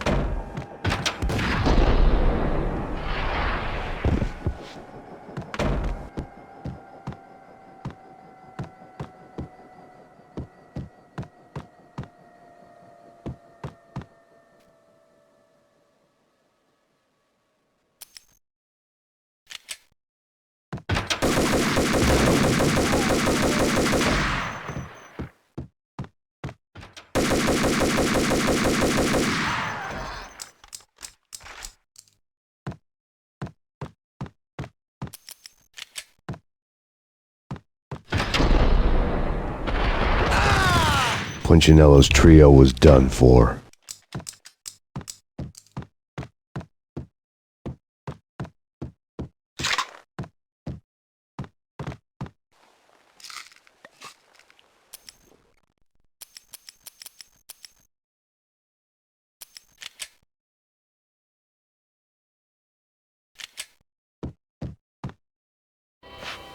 Outside my door. Hurry.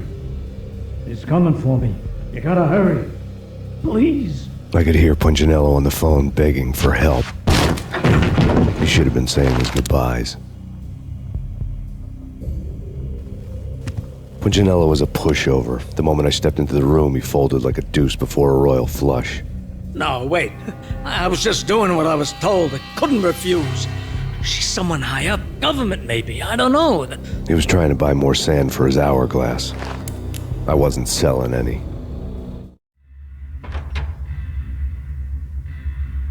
No, I told him not to.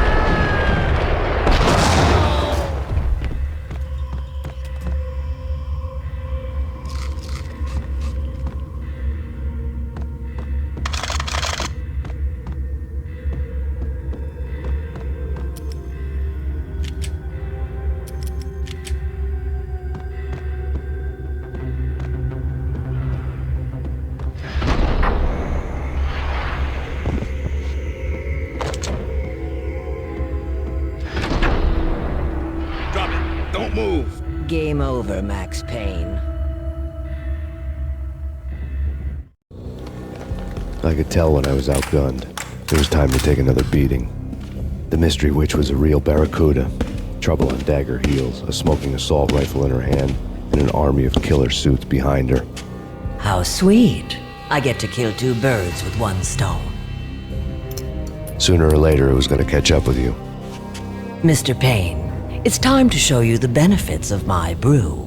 Be a good boy now. You'd find that Lady Luck was really a hooker. You were fresh out of cash.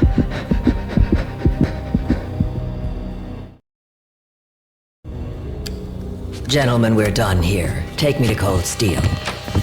She had just given me an OD of Valkyr. I could feel green fire eating my brains. They turned to steam. They did a fade on me. I'd never had a chance. The witch had got me just as sure as if she put a gun to my head and pulled the trigger. The shadows rushed me, bruised mugshot faces hungry for revenge. They knew my weak spots and closed in for the kill. The floor turned into a vortex of green blood. I fell. The flesh of fallen angels.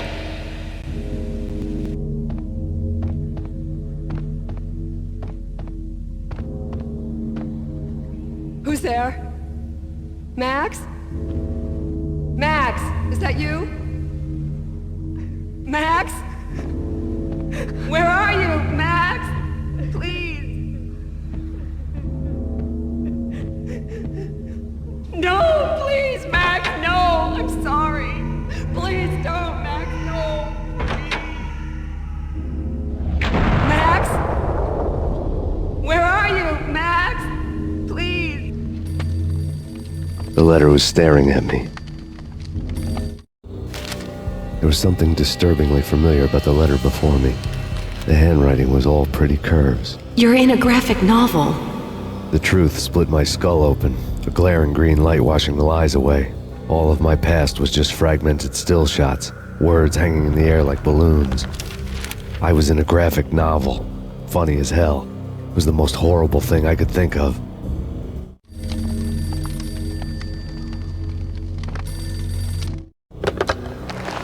Shiny stuff and dreams are made of stooped necromancers. He sings like a banana wrist, having strayed too close to the constellations on their shaved skulls. There was a bad line in a prank call. Someone spouting insane babble. I couldn't make sense of it. But I had an overwhelming sense of deja vu, and the caller's voice sounded oddly familiar.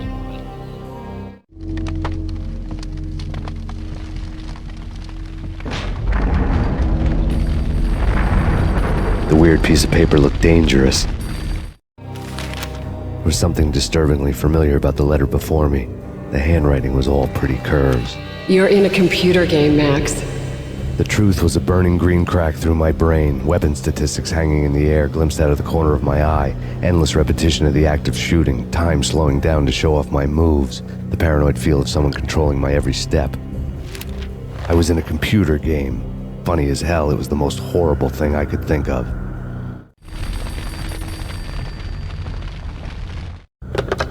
Don't lose it. It's Valkyr.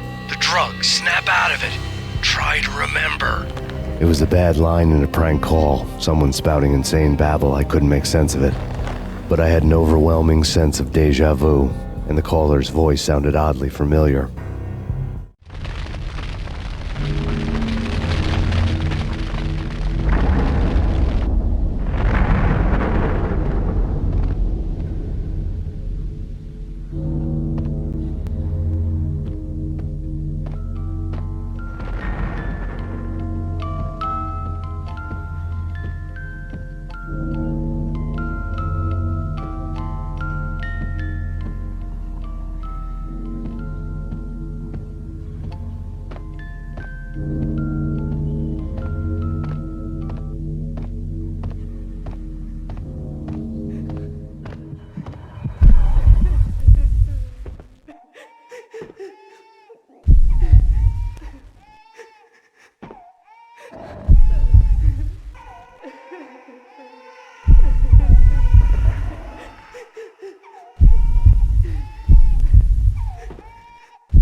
Max, something happened at the office today. A strange memo. Something about Vikings. Honey, I gotta run. You can tell me all about it this evening. Have a nice day, darling. The bullet holes were rubies on her chest, blood glowing on her ivory skin. She was so beautiful. The killer was smiling. The flesh of fallen angels.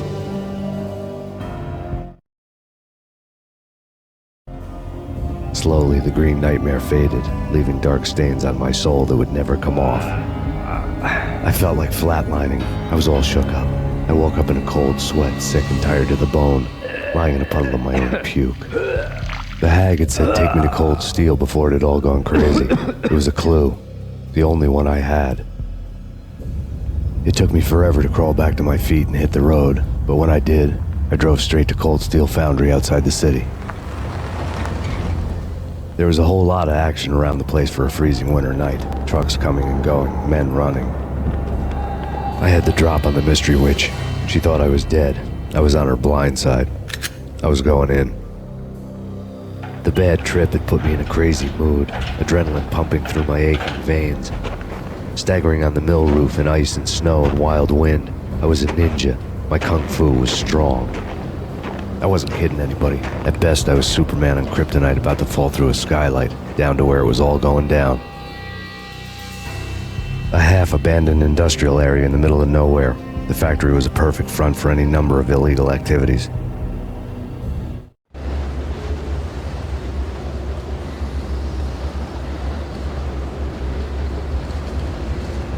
In the belly of the plant, molten metal boiled and bubbled like a witch's brew.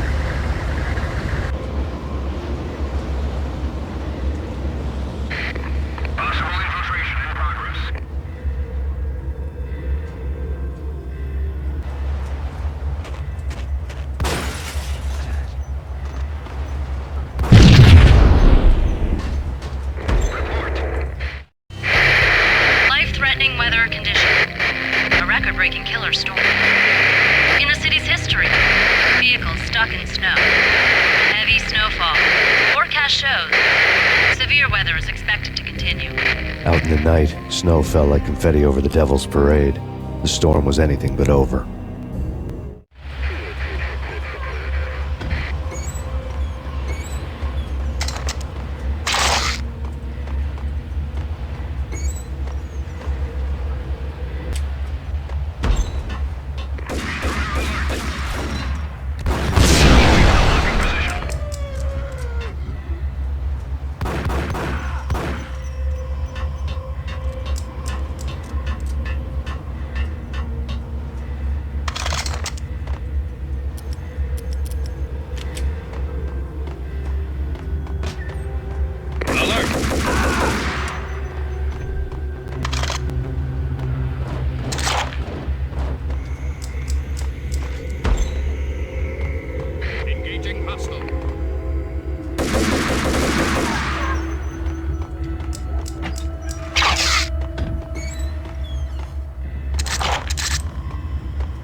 Can you believe it?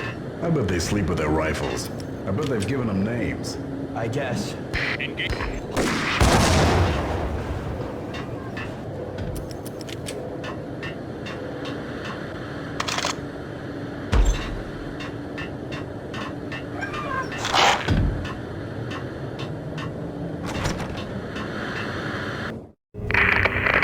Perimeter breached. The facility has been compromised. Repeat, the Deep Six has been compromised. Initiate Operation Deadeye. The walkie-talkie military lingo could mean only one thing. They were getting ready to destroy the evidence and vanish into the night. I was so close. The hidden truths were just around the corner.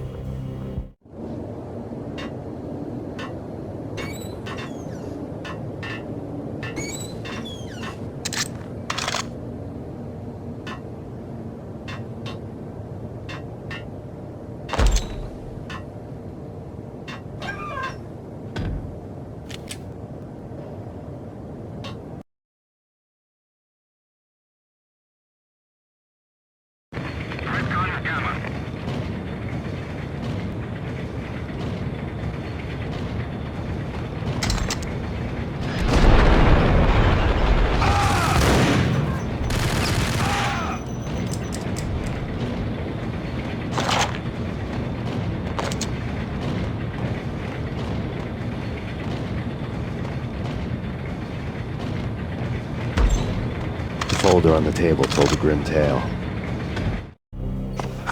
The mercenaries were running a tight operation, paperwork and all. Merchandise missing again. A chemist had tried to smuggle it out for his own private party.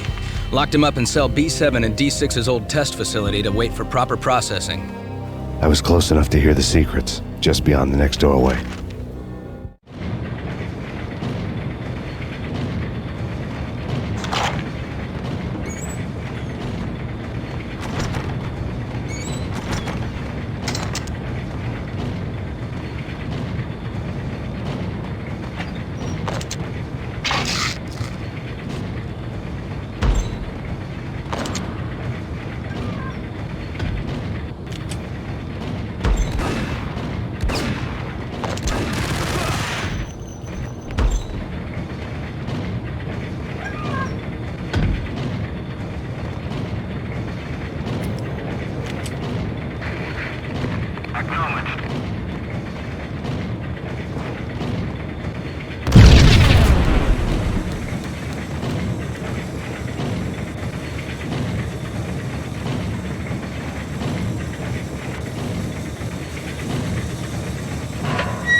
monitor showed me the way.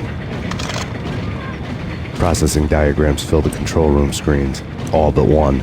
An elevator titled D6 on one of the screens, somewhere onwards, past rows of ovens, in the core of the plant.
I had taken on the role of the mythic detective, Bogart as Marlowe or as Sam Spade going after the Maltese Falcon to unravel all the mysteries. Following a path of clues to that final revelation, even if it would take me down to the cold, cavernous depths of a grave. You can't do this! My men are still inside! Do you have any idea why this is called Operation Dead Eyes?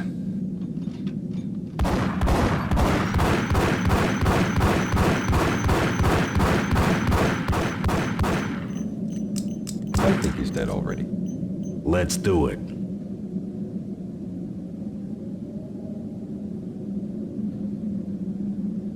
Attention all personnel. The self-destruction sequence has been initiated. Evacuate the complex immediately. We've got company. Repeat. The self-destruction sequence has been initiated. Proceed to the nearest exit immediately.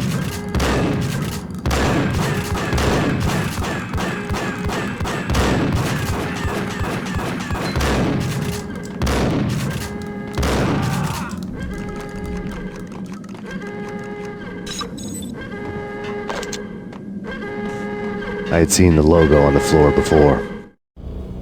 There was an old army bunker under the steel mill. I knew the military plaque on the floor. I had seen 1,000 variations of the insignia on crumbling brick walls everywhere in the city. The sword replaced by a syringe. Project Valhalla, V for Valkyr, V for Valhalla. All of a sudden it read like a crackpot conspiracy theory.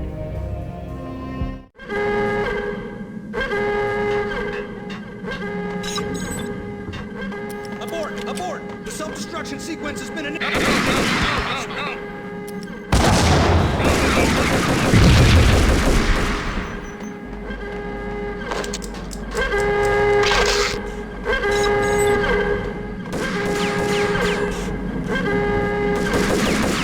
Attention all personnel. The self-destruction sequence has been initiated.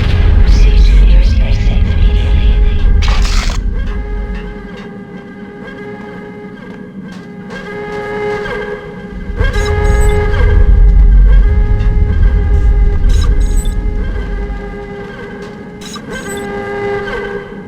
The chemist had been using the workstation when he died. The half-life of the lab rat had ended online, his password blinking on the screen. 665, neighbor of the beast. Decontamination completed.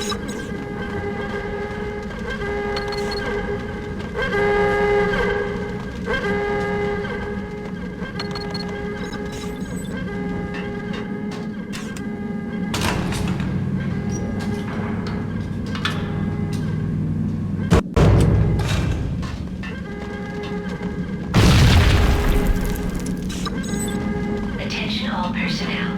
The self-destruction sequence has been initiated. Proceed to the nearest exit immediately. Thanks. I thought I was gonna die in there for sure. I need you to get me through the decontamination chamber airlock. You're crazy! No way! The place is blowing up, for Christ's sakes! Either that or back to the cell. Your choice. Okay, I'll do it.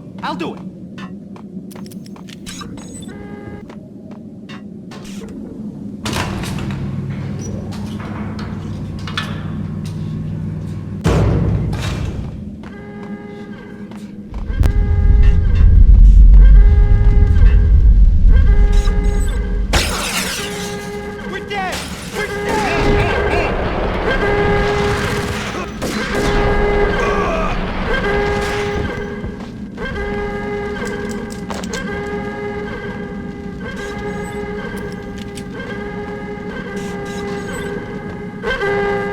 Get in! Decontamination in progress.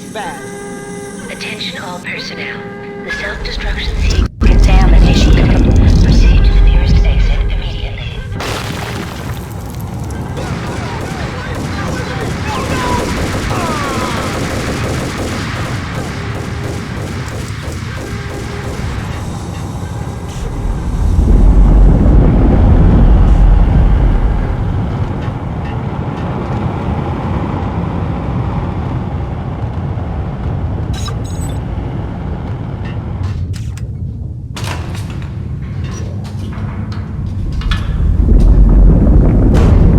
I was caught in the middle of the deadly web that was the Valkyr case.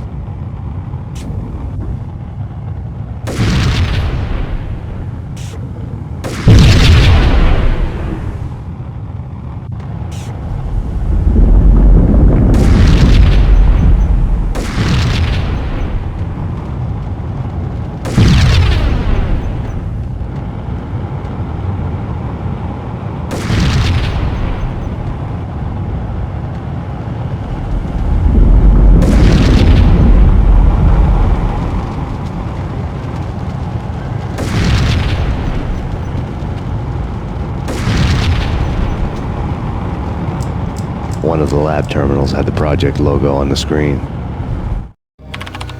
Top secret. Project Valhalla. U.S. Army. Yggdrasil Network. Valhalla, the otherworldly place in Norse mythology where the bravest heroes spent their afterlife feasting and fighting forever, their wounds miraculously healed night after night.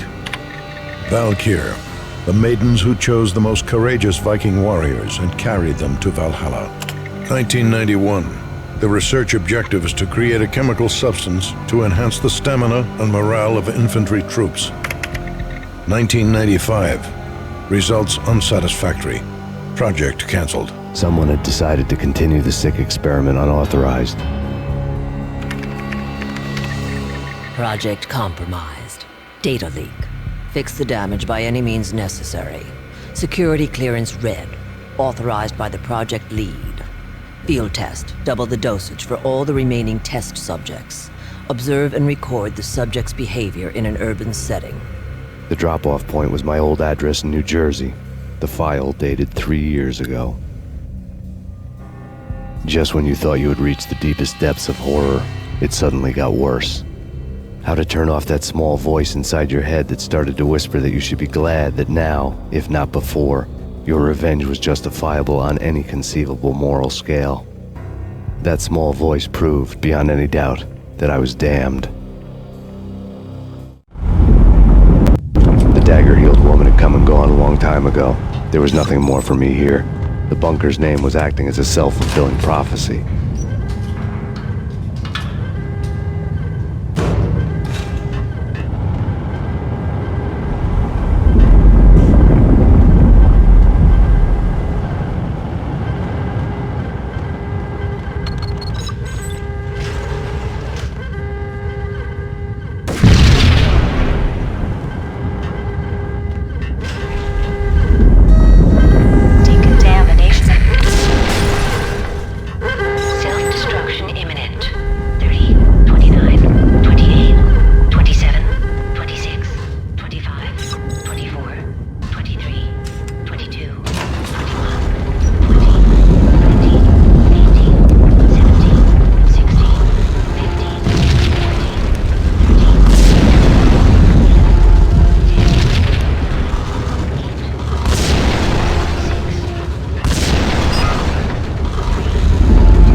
Together a jigsaw, and the final picture is you finishing that same puzzle. A mad, green-eyed killer standing behind you. An urban legend come true. The Project Valhalla test subjects had been the mad junkies who had murdered my loved ones. The rest was simple body count math. It all pointed to her. Ms. Valkyr. The factory went up in a fiery inferno behind me. All my leads were dead, turned to smoke and dust. I had lost my way. I hadn't slept in a million years.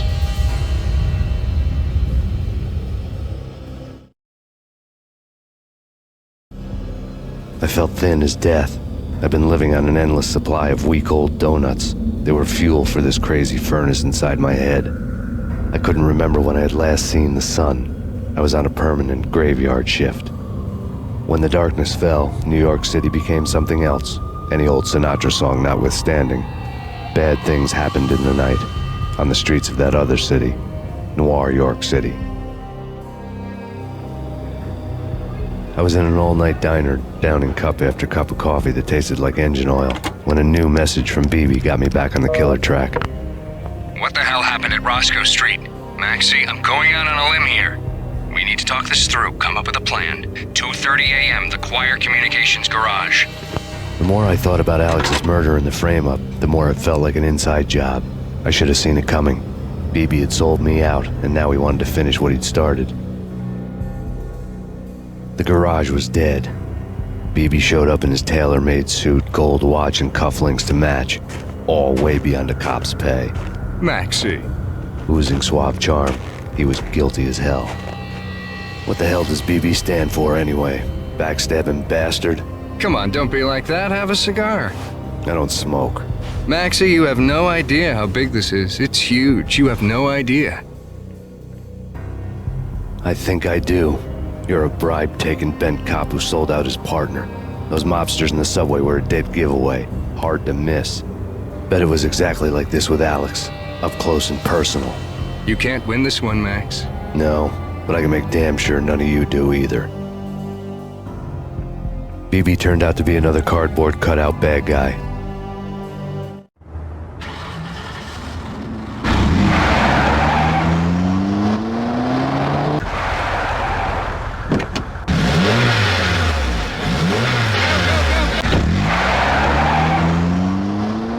A bad cop on the take. A cowardly right-hand man fleeing from the scene, leaving his paid thugs to do his dirty work.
What the hell?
Reports of a fire at the Punchinello Manor in Westchester.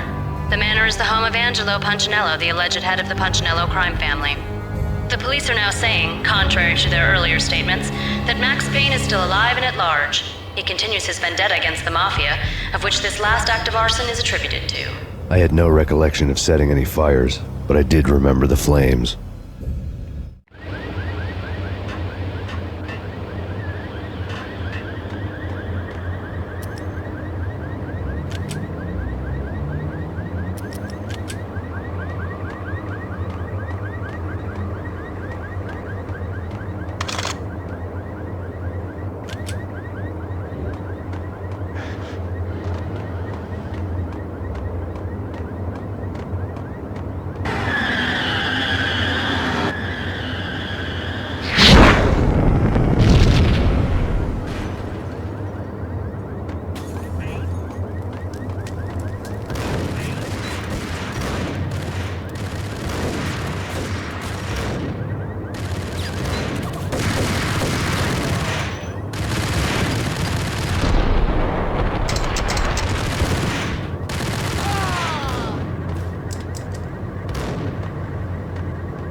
A payphone started to ring.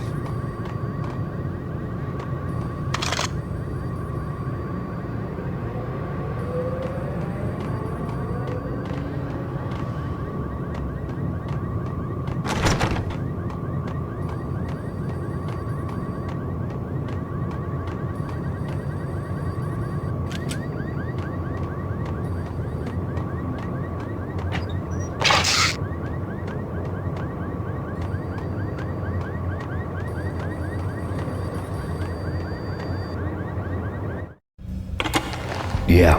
Max Payne? Whatever does it for you. This is Alfred Woden. I can give you the name of your enemy. Come to the Asgard building presently. We are expecting you.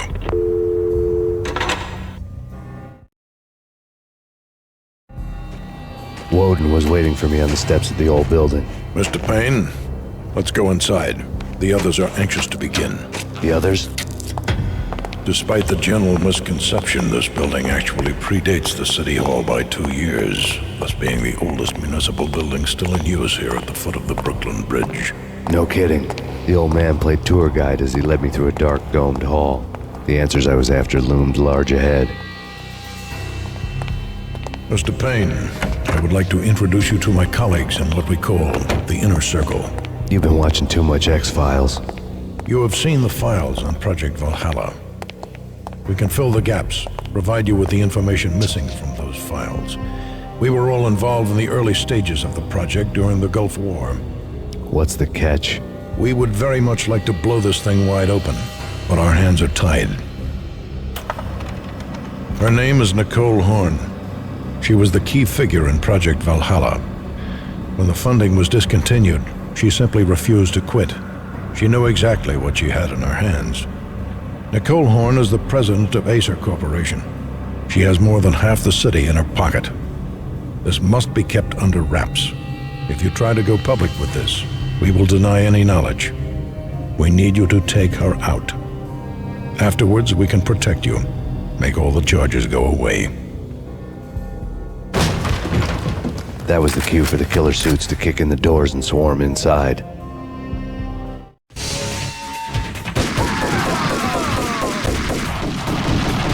It was an impressive floor show, but I decided to leave early anyway. It was only a one-story fall. Lucky me.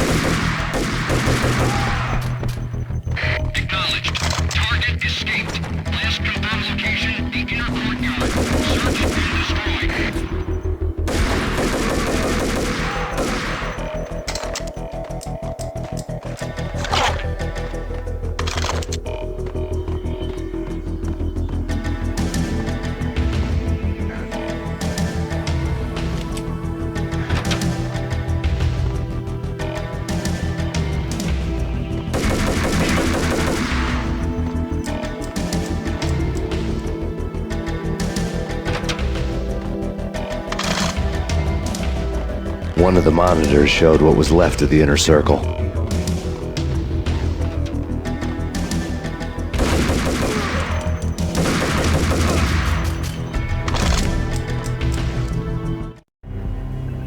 On screen, the so-called corpse of Alfred Woden stood up, miraculously waking from his dirt nap, looking smug among his dead pals. In the land of the blind, the one-eyed man is king.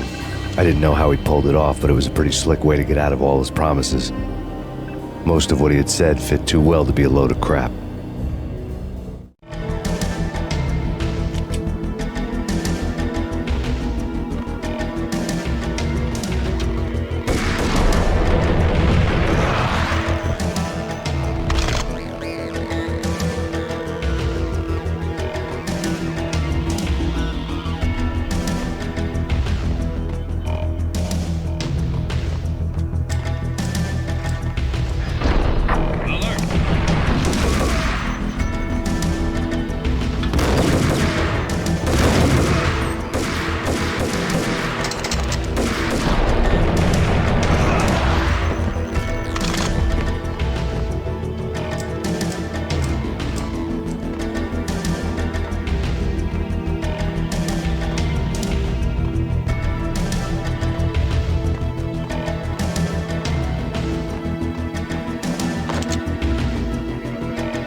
is your answer to those saying that he is actually providing a service long overdue to the city? This crusade nonsense has gone too far. He's out of control. It must stop. He will be stopped. That was Deputy Chief Jim Rivera from the New York City Police Department.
A videotape lay on the desk.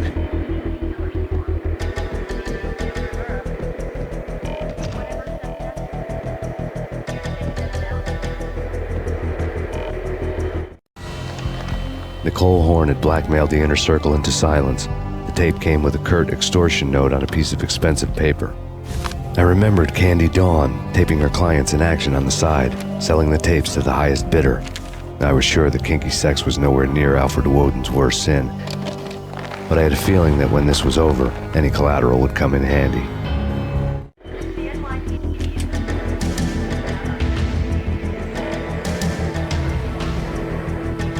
Woden had left me a present.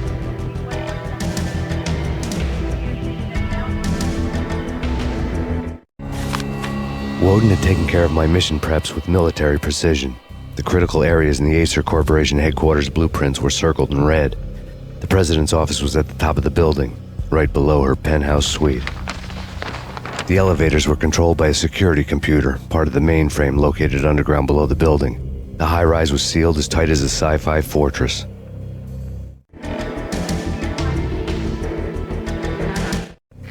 Nothing seems to stop Acer Corporation's phenomenal victory march. Incredibly, the stocks are still rocketing. Worried experts already see a danger in the company's success. Some have gone as far as to say that Acer Corporation is about to become an even bigger monopoly than Microsoft ever was.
said, going out with guns. What the? Hey, yo!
I had dreamed of revenge. Those dreams were always nightmares, of coming close and then failing.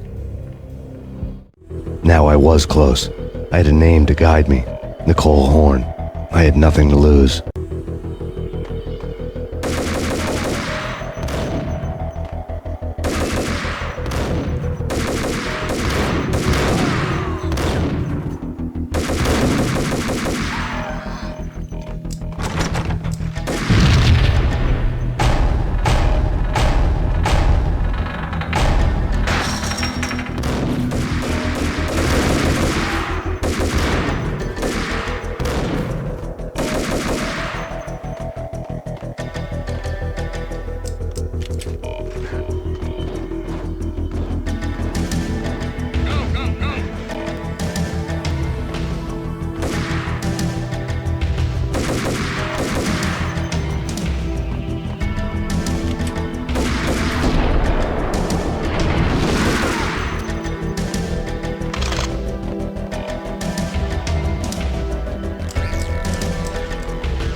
assistance.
You've seen one, you've seen them all.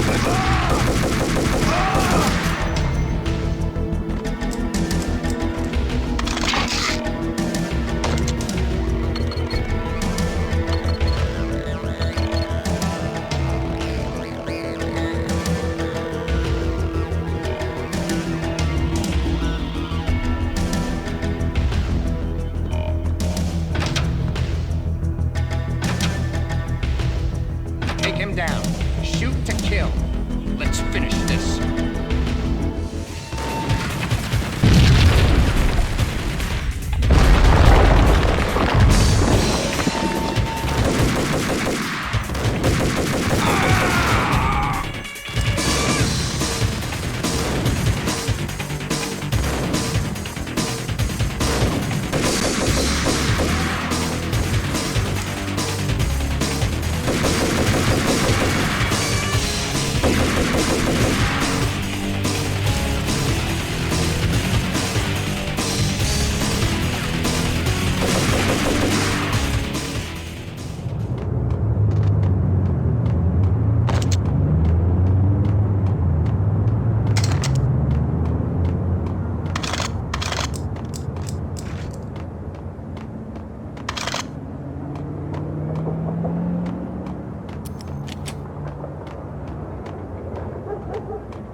Mine wasn't the most original approach to the problem.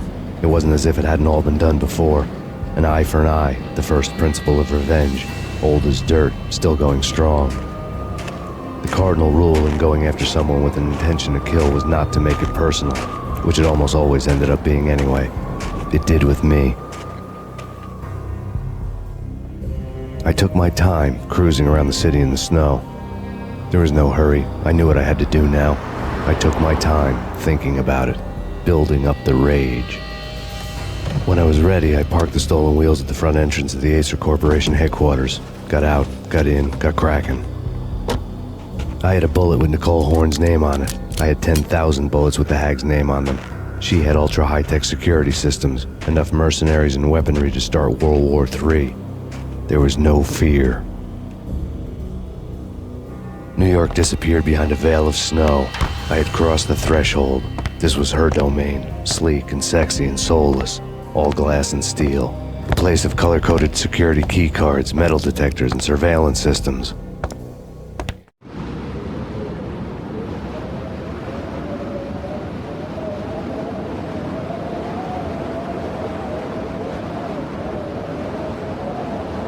Colder than a walk-in fridge.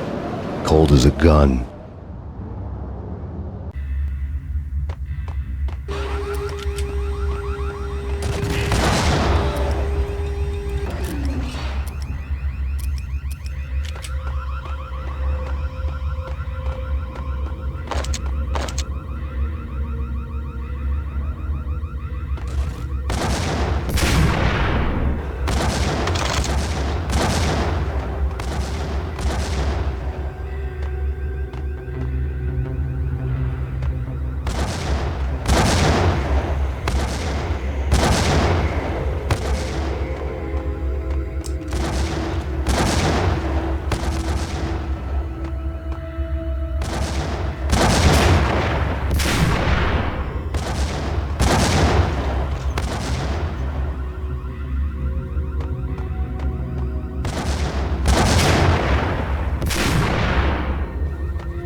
Mona, looking good.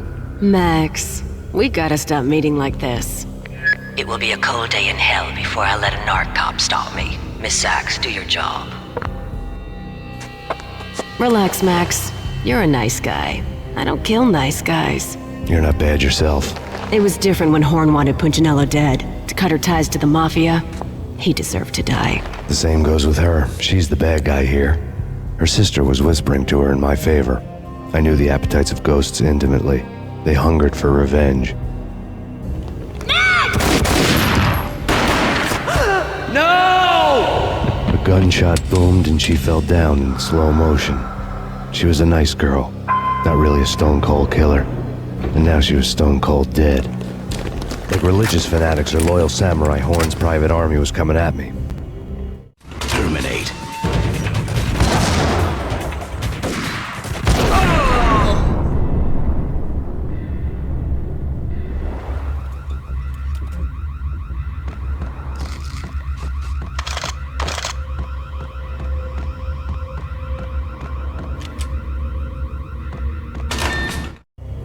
When the elevator came back down, Mona was gone. There was a lot of blood, but no body. Something clicked for the final time. My mind had never been so clear, as if somewhere high above the storm clouds were already gone, cold stars blazing from the black skies.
I had elevator access to the mainframe. From there, I'd be able to override the security locks and get to her office.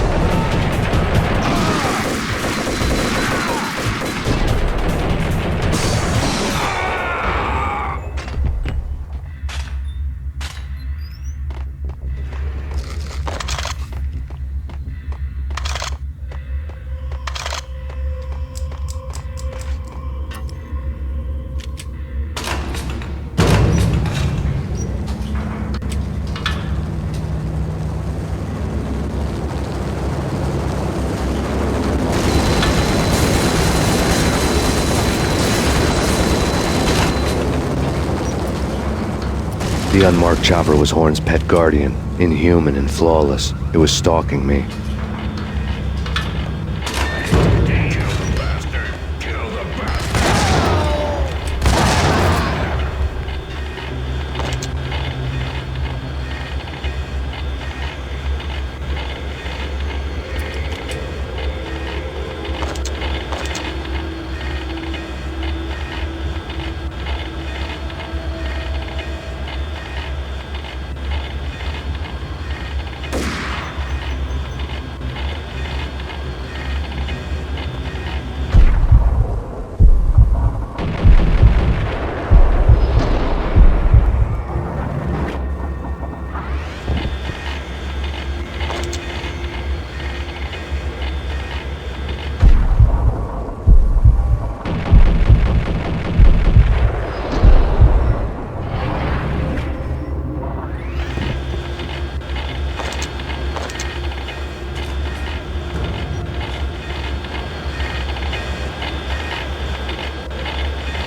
locks were now offline. All bets were off. The elevator would take me all the way up.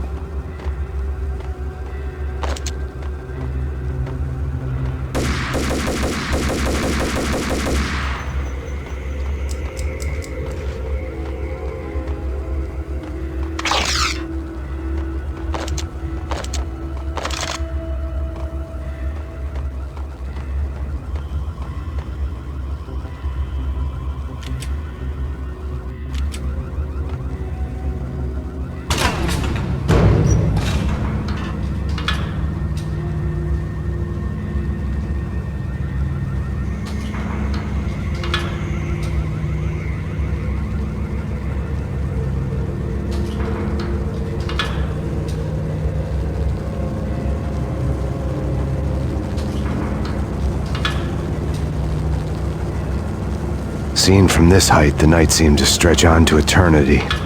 A hint of desperation had crept into the snowstorm, as if it was trying to get it all out before the end.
Horn's personal computer was on. Next to the printer was a neat stack of expensive paper. Hacking through Horn's computer would have unearthed files of criminal plans, strategies for world domination, spy helicopter reports, illegal wiretap recordings, internet porno, all of the above. Take your pick.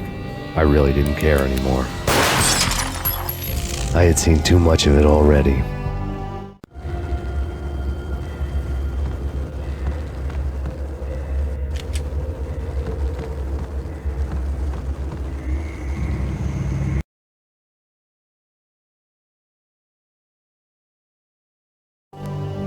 Valkyr had been meant to be a white-winged maiden that would lift you to a warrior's heaven, but it turned out to be a one-way demon ride to hell.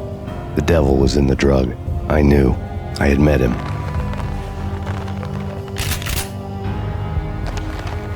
And now I was gonna kill her, the queen of the underworld who had tried to lift herself a bit closer to heaven with her drug money.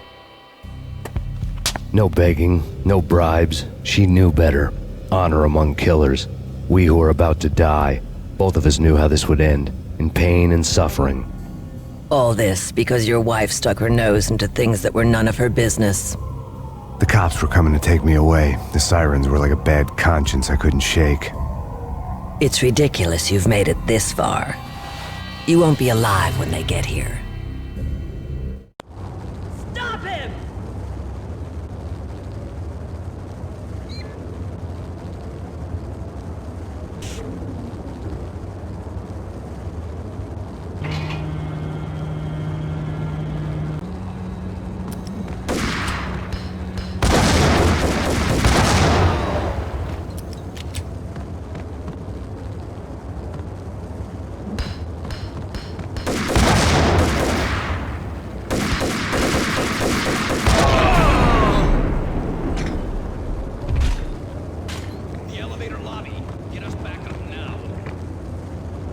Max Payne, this is futile. A waste of time. The deaths of your wife and daughter were necessary. Inevitable. It is done. You cannot bring them back. Nothing you do will make it any better.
Payne, you are fighting a losing battle. You cannot survive this. You will die. Stop fighting. Make it easy for yourself. Accept your fate. You will die here.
You are up against an unbeatable force.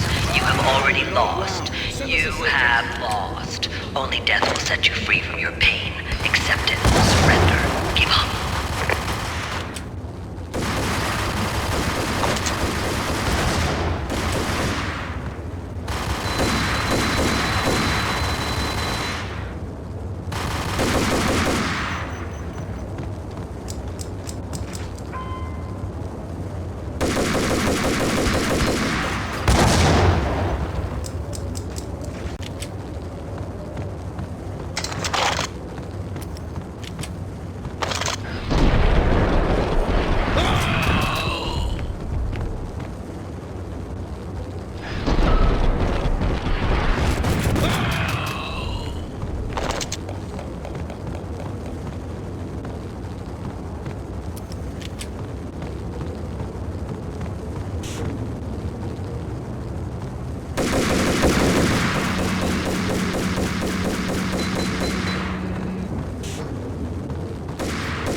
She's on board. We're out of here as soon as the wind dies down. Don't like the look of that mast.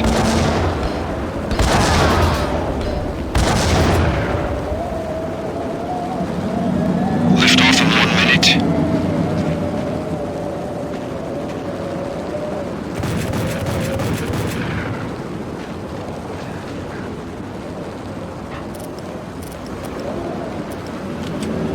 Lift off in 45 seconds.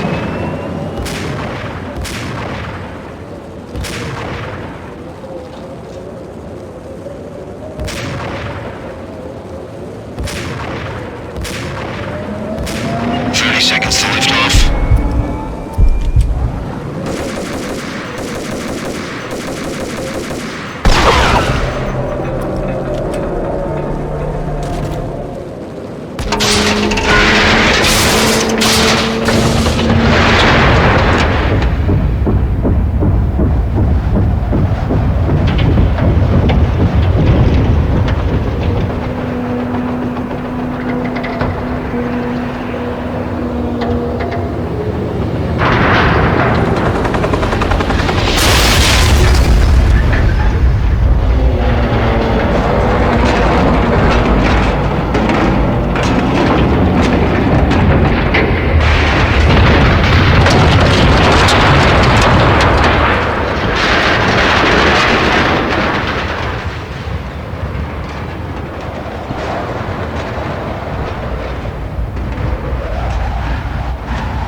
They were all dead.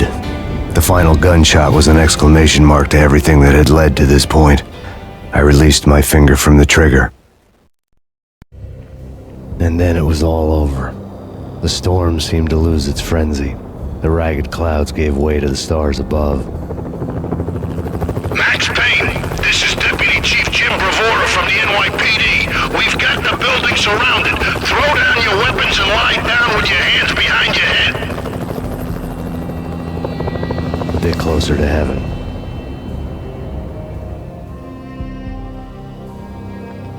The cops' voices were distant and muted. Freeze! NYPD! Hold it right there! My ghosts released me from their haunting. Down below, New York City glittered like diamonds on black velvet. You gave us one hell of a ride. Take him down to Central Booking. You heard the man. Woden was there in the crowd, standing by the sidelines. It wouldn't be over till the man with the patch would say so. He'd say the right words. I knew he would. He'd better.